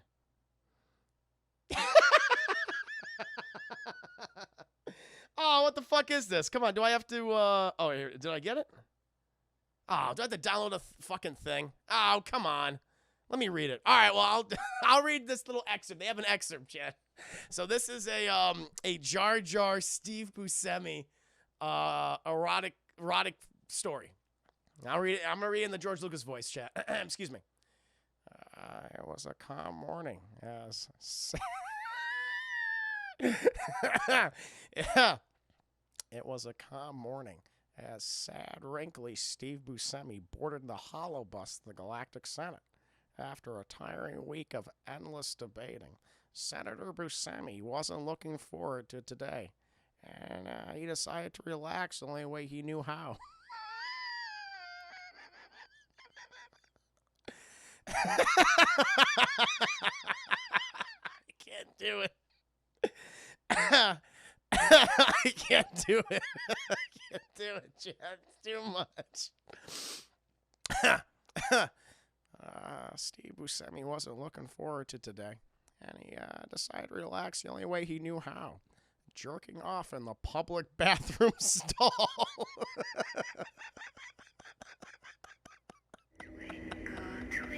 So thank you for the 20 minutes. Read it. Do it. Do it. Thank you, show the 20 minutes. As he fumbled under his robe for his fat. I can't do this. As he fumbled under his robe for his fat meat sword, he heard sloppy footsteps entering the bathroom.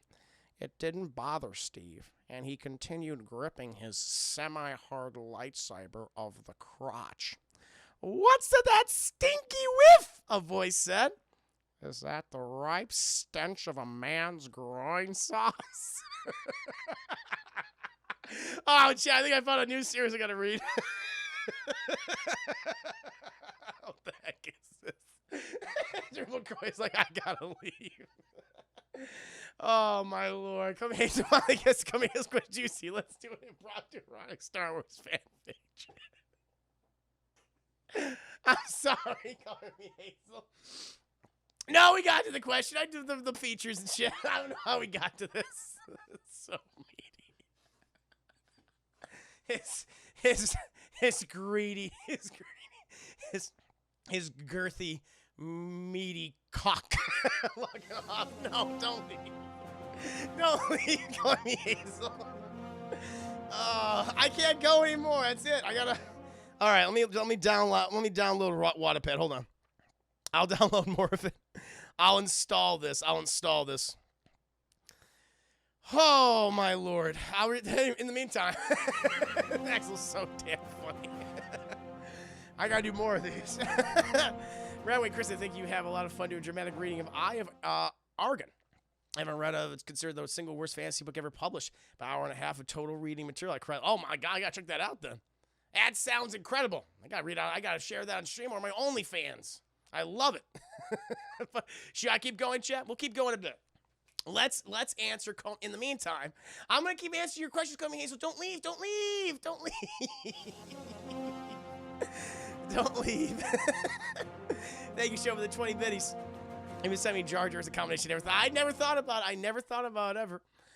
Oh my lord. Thank you, show. Here we go, chat. This is coming Hazel's next question.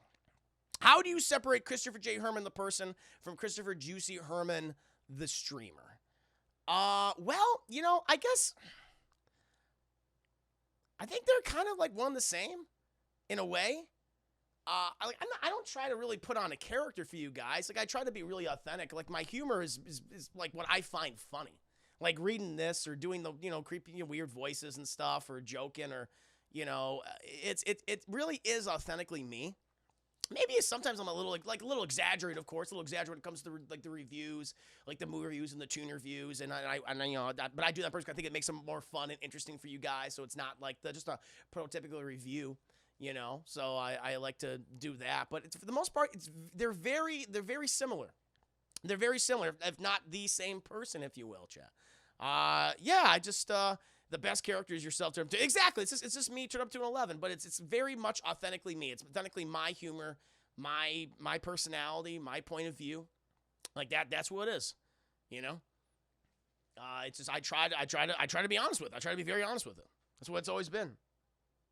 Yeah, to be honest with you, so it's kind of the same. It's kind of the same person. I mean, when I shut down, like when I'm done doing my stream, I'm most certainly just kind of like, okay, I'm going to take a break now. It's like I'm going to just kind of decompress and relax, and where I'm not at that level of exaggeration. Sure, that's when I'm much more relaxed. And I'm not talking a mile a minute or something like that, or being so exaggerated. I'm just kind of like more easygoing. That's kind of how it is. Thank you, by the way, to Mathos. Thank you for the following. Hope you've been enjoying yourself. Thank you for being here. But yeah, it's very, very similar. No, Christopher Herman and Christopher Juicy Herman are very similar to each other. Yeah, I like the stream because you really come off as genuine. Thank you. I try to be genuine. I mean, I try to just be honest with you. I'm not trying to trick you. I'm not trying to create a character. It's just kind of me. Maybe a little more exaggerated at times for certain things I'm doing on the stream. Sure, but the majority of the time, like 90%, 95%, it's me. It's authentic me. And now, chat, back to the Jar Jar. The Jar Jar. Steve Buscemi. I got to join. I got to join? I got to sign in? Oh, chat. They won't let me. Got to sign in. God damn it. I'll do that later. Sorry, chat. I got to create an account and everything. Got to keep track of me. To separate him, chop in half? No. I'll die. This is a wanted criminal in real life. That might be. Thank you, Cass. Fake. Thank you. Yeah, I try to be just authentic. I hope it comes across. Hope you enjoy it. Luke the Boss. Chris, read this one. What's this one? How to Train Your Jedi. You got 2 goodies. All right, read this. This is a long one, though. I want someone that's short. All right, chat. All right, here we go. I'm gonna read this one for you guys. I'm gonna try this one. Then we'll continue on Kami Hayes' questions. I don't think she's happy. I think she might have actually left. Let me see if she's gone. No, she's still here. You're still here, Kami Hazel. But I'm gonna read a little bit of this fanfic chat, and then we'll get back to the questions. At first glance, everything around the resistance base seemed to be in working order.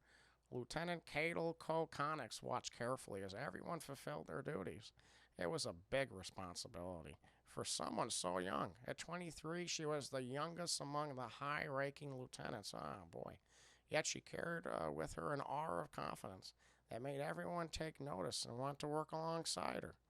Cadel had no doubt that her years of working close to General Leia Organa helped greatly. She had tried to learn everything she could from her.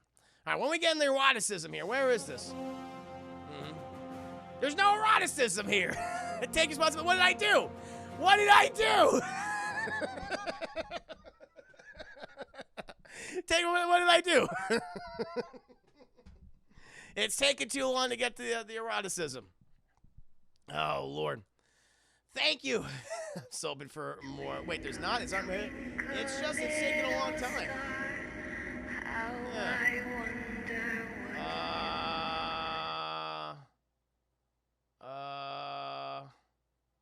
Let's try me. Yeah, I just gets. I gotta get more. It's just I don't know where it like starts to get good. I gotta get juicy. Like I want it instantly. I want Steve Buscemi jerking man meat in like the second sentence.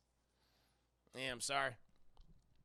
Yes, what I had to take responsibility for what I do. Steve Buscemi Jarger. Now you have that. I will find it. I gotta create an account though. Chat. I gotta create an account. It's gonna take time. I'll do some more in the future. I'll definitely do some more Star Wars fanfic. That was great. That was good. That one's not getting to the eroticism fast enough. Oh, no problem, Luke Boss. You're good. No problem. Oh, you have it, Koki. We can read it. Oh, Koki, I think got it. I think Koki got it. Let me see if I can read the rest of this. Is it all there? Oh, it's all there, chat. It's all there. Thank God. Here we go. I'm gonna start from the beginning, chat. From the very top. It was a calm morning. A sad, wrinkly Stu Buscemi boarded the hollow bus to the Galactic Senate.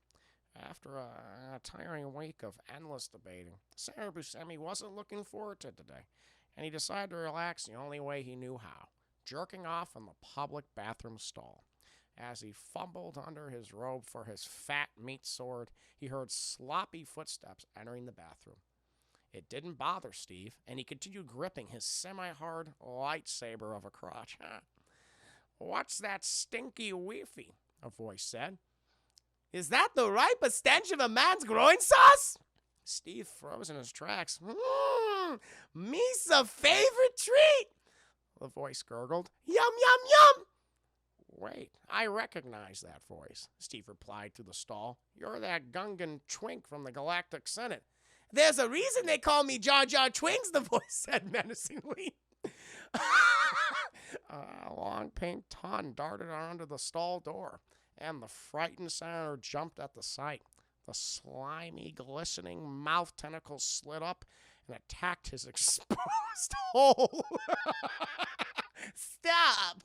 Steve cried, his hole being penetrated by the long, warm tongue. Jar Jar kicked the door down. Misa rape you now! Oh no! Hey now! He shouted, squirming under the alien's tongue. You can't rape me because I consent. Steve jumped up, straddling the creature and attacking his snout with his lips. Fuck me good, Daddy.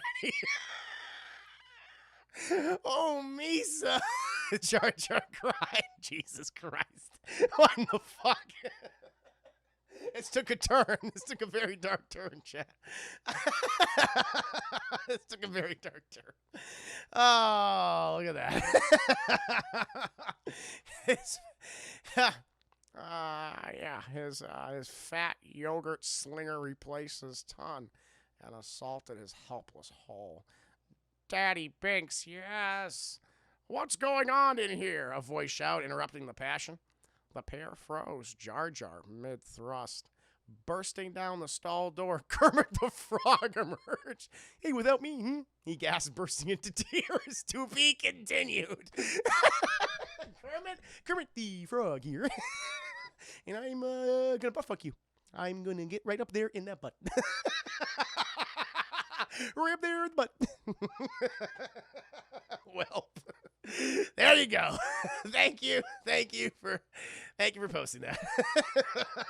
We all need Jesus Ellis cameo. Crispy cream ass bitch. Daddy begs this Metro is not Star Wars, but I gotta do the rest of Cody Hazel's question because he's gonna get mad. I gotta keep doing her questions. That's enough eroticism today, chat. That's enough eroticism today. We're good. We hit the quota. We hit the cap. We hit the quota. Oh, Lord. I like to believe that Juicy's like the guy from the Fight Club and that every time we see him on screen, he's actually sleepwalking a second personality. His primary personality has no idea this channel or DT or this entire single life. That'd be cool. It explains why I'm so fucking tired all the time. I was so invested in Star. I was invested in it too, Kingpin. I was invested in it too. That was a good time. Nowhere to go from here but up. I know we hit fucking bedrock. We hit rock bottom. We can't keep going down. Because technically Sunday morning. That's true. I always wondered why Jesus wept. And now I know. Jesus wept. Let's go ahead and get to the next question. Let's get to Call Me Hazel's questions. The eroticism hijacked her questions. But this is question, technically question number 3. What is the one thing you splurge on that is not video games, electronics, and or movies? Oh, good question. I guess it's like, you know, it's food and alcohol, it's simple pleasures, that kind of thing. It's like, hey, maybe I'm gonna spoil myself. Maybe I'll get something from the delicatessen. Maybe I'll get some fine cheeses, some of those cool little crackers, some hummus, things like that. I'll get some red wine. I'll get some whiskeys. Like those are kind of my thing. I'll get like food and alcohol. Like that's something I'll splurge on occasionally. Like I deserve this. I deserve a little treat for myself. I think of ground turkey, all the ground turkey and black beans that I can stuff into my tummy, chat, without exploding. That, of course, is true. Yes. Can I dress up as George Lucas in one of these? I have to one day. I will. I will dress up as George Lucas in one of my streams. Yes. I want to do theme streams. And one of my ideas is to do George Lucas, Bane, Mark Hamill's Joker, Gollum. Like, I have different ideas. I want to do theme streams where I'm just in character the entire time, interacting with everybody. That's what I'll do. That is one thing I definitely. That's one of the things I'm like. Oh, that's an eventual goal. Like, hey, partner. I think that'd be really cool. Do something like that. Maybe, like once a week, I'll be like a character, and I'll play like a game in that character the entire time. So it might be fun. But no, yeah, like simple pleasures. Yeah, like, like little cheeses and little meats and things, and maybe I get some steaks every once in a while. But some liquor. But they're very simple. Maybe some beers, maybe some brewskis, maybe something from the bakery. It's like, I'm gonna treat myself to some baked goods. A little bit, like that, that is something I typically do. Outside of that, like, I honestly just want less things. I might like physical objects in my life. And so most of the things I do buy are digital. Like I do collect Blu-rays, which I know is like, you said, but I'm not talking about like movies and stuff. It's like, that's the one thing I do still buy a physical copy of, but only of the movies I truly love. But outside of that, very much like little foods and things like that. I like that. I'm gonna treat myself with some Steve Buscemi meats. Your meats. His large, fleshy phallus. Those sound like really cool streamers. Thank you, Kirby Jack. Yeah, I want to test them out, see how people react to them. Yes, Bane. You shall see Bane play Batman games. It shall be glorious. Be good. And also Schmeagol. Just so sweet, fun to eat. We're going to play the games, chats. All of the Lord of the Rings games. It'll be wonderful. It'll be great. It'll be fun. You said delicatessen. I being just a mere peon called it a deli. You can call it whatever you want. I just want to give the delicatessen the respect that it deserves, chat. Oh, Lord. But yeah, that's your question. Like foods, little treats for myself, maybe something from the bakery, alcohol, wine. Definitely that. Yes. Food for the body and the mind. You could have a 3-hour luncheon with Zack Snyder. What would you talk about? I talk about, his love of film. Like, I might not like all of his movies, but I think we could have a really great conversation about film and what he wants to do and what I think would be cool to see from him. I could have a conversation with the man. I could do an interview with the man. I'd be happy to do that. I think Zack Snyder and I have a lot in common. Our love for certain things and genre films. I think that'd be a lot of fun and be a good conversation. But yeah, I think it's just our love of film and genres and science fiction and horror, and superheroes. I'd be interested to hear his perspective on certain things. Thank you. WC the 10 minutes. You can never say Chris doesn't go for the juicy fam. I do indeed. Probably going to be talking about Excalibur. That's right, because that's what he's going to do in his King Arthur movie.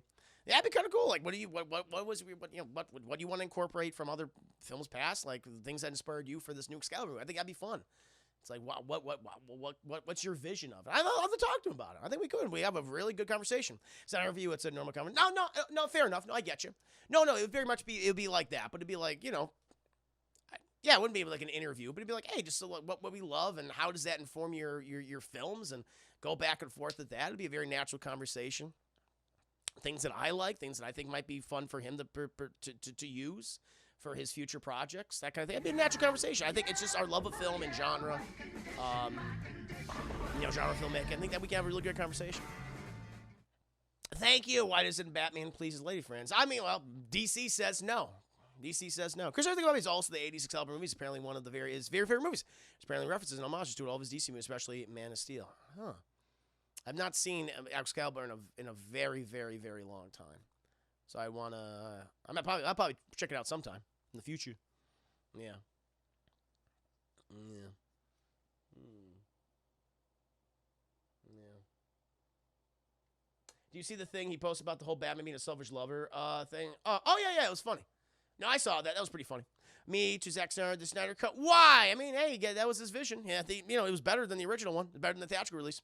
What would be your icebreaker? So I'm like, hey, Zach, I agree with you, man. Batman should go down Catwoman. Boom, there you go. Boom. Batman is not a selfish lover, Zach. I agree. It's like, let's talk about that. Let's talk about that. Will you grow a pot belly and be like George R. R. Martin? I'll stuff my shirt with like a pillow or something, and I'll buy suspenders. I'll create like a meat sack. I gotta create like a frog throat. How would I create one of those? Chad going, it's me, George Lucas. I gotta create one of those. I can do that.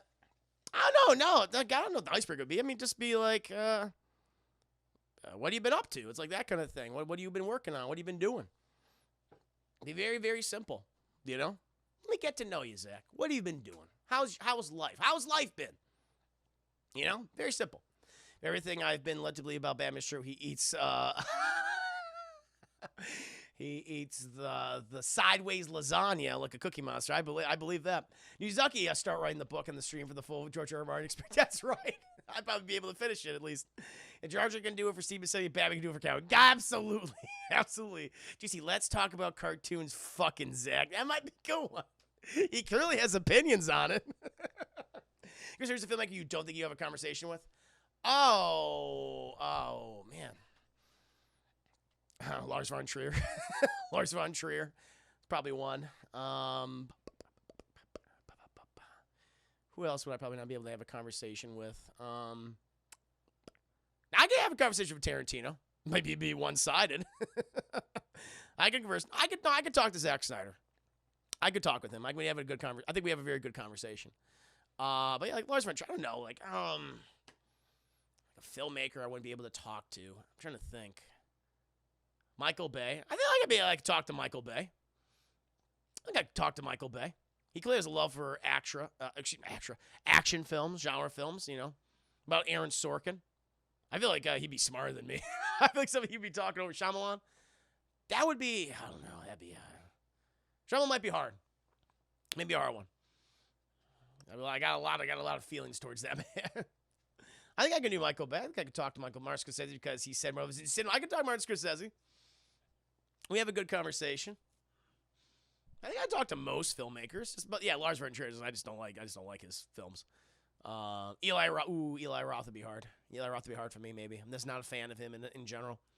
Christopher Nolan, maybe. Josh Trank. Josh Trank would be interesting. I want to talk to Josh Trank.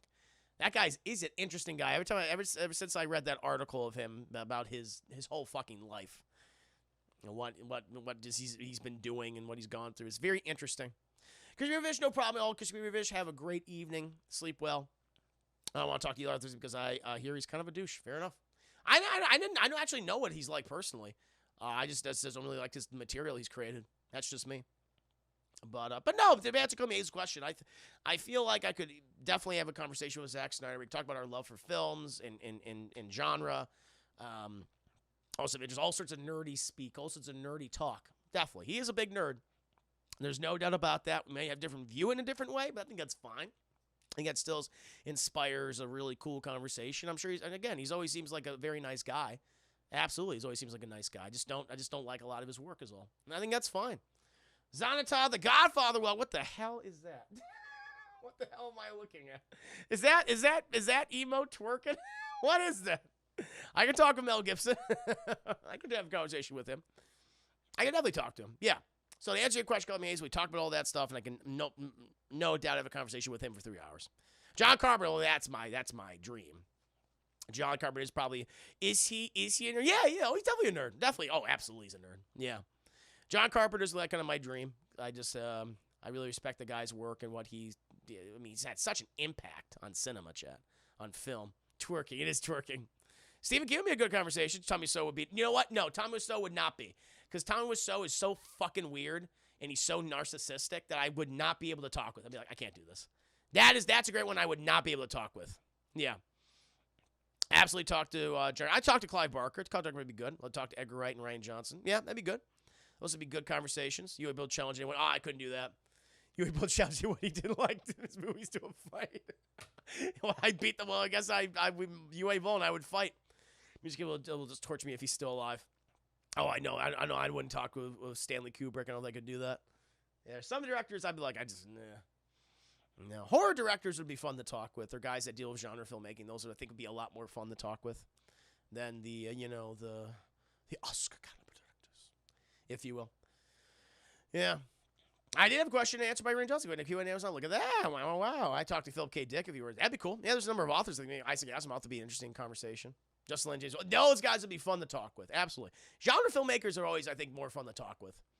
They seem a little more. Sammy would be really cool to talk with. That's another good one. Yeah. No, James Wan, even though I'm not like a big, I'm not a big Saw fan or even a Conjuring fan. Like, I respect him a lot and like what he's been able to create. And he clearly loves those movies. Yeah. Bilbo, is there anyone you think you would? Oh, Peter Jackson would be fun to talk to. Is there anyone you think you would leave you starstruck if you met them with industry? Me, Mark Hamill would be. No, not starstruck. No, I don't get starstruck. There's some people I just like. I would be comfortable meeting, and people I just don't want to. Not because it'd be like, oh my god, I'm just I'm amazed by. But no, I would like to talk with. I would love to talk with Mark Hamill. He just seems like a really down to earth guy. I've always liked him. He's been a part of my childhood. I know his work pretty intimately. I feel like we'd have a good conversation on what he's working on now, so we can always keep it updated. And it's like, hey, talking about He-Man and Skeletor and how he approached that, and was he familiar with the property? It's like there's so many things I could talk with Mark Hamill. I just know the man's life. John Carpenter, one of those people. Some of the people I would never want to meet. Like, just people like, not I'd be starstruck. I just don't want to meet them because that whole thing. It's like, hey, don't meet your celebrities. The people you look up to because they'll disappoint you. But like, I would never meet Harrison Ford because yes, Harrison Ford's been part of my show. He's been an amazing character. The guy is just fucking weird, and apparently he's just not very sociable. So like Harrison Ford's like one of those guys I probably would never want to meet. I don't know. Clint Eastwood, I could talk with Clint Eastwood. Yeah, he smiles. I will never meet Chris Evans. I will hyperventilate. I'll meet Chris. I'll meet Dan Stevens. I'd love to talk with Dan Stevens. He's a good-looking guy, of course, but I'll talk with him. I would like to, he's had a very interesting career. Doing all sorts of genres and dramas. Like the guy, he stays busy. And he does different things. About Tally's voice actor. Yes, Liz Sorka. I could talk with her. I could talk with her. Get the information. Are you doing Mass Effect 4? Have you been doing any Tali voiceover? Be like, yes. Confirmation. She didn't. Yeah, it definitely seems like he does not like beats. So yeah, exactly. I just don't want to like talk to him. I'm trying to think who else I wouldn't like talk to, like actor wise. Bruce Willis. I would not want to meet Bruce Willis. Everything I've heard about him, especially as he's gotten older, seems to be just such a curmudgeon, kind of an asshole, which is too bad. He's had so many great movies. But yeah, I wouldn't talk to Bruce Willis. Wouldn't talk to Harrison Ford. Guillermo del Toro. I would like to talk to Guillermo del Toro. Guillermo del Toro would be fun. Kevin Feige would be great. I think Kevin Feige would be really good. I'd like to meet Kevin Dunner. He's incredibly sweet, super smart. Nice. They had Steven I love to talk to since I loved his work, and he's been doing these last. Yeah, he's just doing all sorts of different things. I want to see him do more like genre, like sci-fi stuff. He's really good at that. I wouldn't talk to Mel Gibson if I was Jewish. Yeah, you might not like that. Yeah. He was up caring for acting too. So no, yeah, he really did. He really was like, I don't give a shit. He's like, pay me and you'll get me. Steven Seagal's someone I would not want to talk to him. No. Yeah, everything I've ever heard about him, people like have worked with him or interacted, he's a fucking asshole. Everyone said that consistently. Bruce Campbell is a sweetheart in person, the guy, very lucky. Yes, Bruce Campbell would be, I'm glad you had a really nice interaction with him. He'd be one I'd like to talk to. But in an intimate setting, not I'll tell you what, I would never do red carpet bullshit ever. I did that one time. When I worked for OnlyFans, oneofus.net, and I'm like, I'm never gonna do this again. Never. I hate that. Al Pacino. Oh yeah. Whew. Of course, I'll talk to Al Pacino. No doubt about it. Bryan Cranston, sure. Yeah, I'll get to. I'd love. Yeah, because he loves monsters. He loves monsters. Yes. Yeah, it'd be fun to talk with him. Yeah. Okay, well, it was Rooster Teeth. It was RTX 2016 or something, and it was fun. I had fun not doing the interview stuff because it's just you. It's they put you in this little fucking room and no one can hear each other, and I hated it, and it was not good. It was not good. It was that kind of thing where it's like this is just something doing like this is just not fucking necessary. Yeah. So James Gunn always seems really cool. Maybe he does. Yeah. Yeah, I used to work with Chris Cox at oneofus.net, and just doing those red carpet stuff. I did it one time, and I'm just like, yep, don't want to do this ever again. Is that because it's just the same stuff. People hear the same thing. I'm just like, this isn't fun. Bruce Campbell owns a lavender farm, and he hires literally anyone that comes to pick lavender for him. And he just gets high and makes you lemonade. That sounds amazing. That's good for him, man. Nice, incredible. Yeah. Yeah, Chad. Yeah, no, this is something people I would definitely want to meet, and some people I definitely would not like to meet, chat. But call me Hazel in terms of your question, Juicy Gate and Apocalypse, I will come up with that scenario next time. No, Terror Strong would be a good one. I would definitely come up with the apocalyptic scenario next time. It's going to be fun. We're going to have so many fun apocalyptic, just scary adventures. It's going to be great. It's going to be so much fun. Bravado, there are some cool celebrities that are really chill in the comedy field. Got to talk to Tina Fey a few times at my friend's burger restaurant. Nice. Oh, Tina Fey always seems really cool. Yeah, and I've always been a really big fan of Tina Fey. Writing, acting. She's a talented individual, Chad. Talented comedian, no doubt about it. She was like one of my choices, like to take over the Daily Show. Not that she had like any connection with it, but I could see her doing a show like that. Really, really admire her a lot. Always interested to see what she's. Even I might not like what like everything she's done. Like she's like, hey, at least I'm gonna give it a chance. You know, Mean Girls. Did Mean Girls review a few months ago? I forget when, but it was a few months ago. Movie holds up to this day. It's so goddamn funny. Yeah, loved it. Indeed. I hear Gary Busey is nuts and kind of a jerk. Yes, I think he lives in Texas too. Well, with a motorcycle accident. That's what did it. He's mentally ill. He's actually he is mentally ill. Sadly. Thanks to Comic-Con, I met Nathan Fillion. Nathan would be fun to talk with. Chuck Norris, Julie Benz, Tony Todd. Yeah, a bunch of comic writers and artists. I would definitely like to talk with Nathan Fillion. That'd be fun. Indeed. He did one interview recently that was literally called Alex Skarsgård knows you don't care about him in Godzilla vs. Kong. That's fucking great. That is funny. At least he knows. Hey, he's like, I know. That is a really goddamn great interview name. Brilliant. Oh, Lord, yeah. But that brings an end to the questions, my friends. That brings it to the end. I got to get going now, Joe. You got to get going. Been doing this for about 3.5 hours. Not too bad, chat. See, these Class in the Glass casts on Saturday have been really working out. It seems to, like, I got plenty of time to answer everyone's questions. I get to incorporate some other questions from the chat in here. This has been great. I hope you guys enjoyed your time. I hope, again, thank you. Big thank you to Carmi Hazel, Osnick, Deadpool, Vanispheres for submitting all these questions. RDMC, Picanese against teachers against again. Carmi Hazel, get your rest. Get a good nap and get some good sleep. Bye. But chat, I will be heading out. Now we'll listen to some theme songs soon. I'll listen to some more theme songs very soon. Some video game stuff. I'll take some suggestions and people can listen to them. It'll be good. It'll be very good. But I'm a very sleepy boy, chat. My nose is itchy again. I gotta blow my nose. Juice again. Indeed, DT Darkslayer.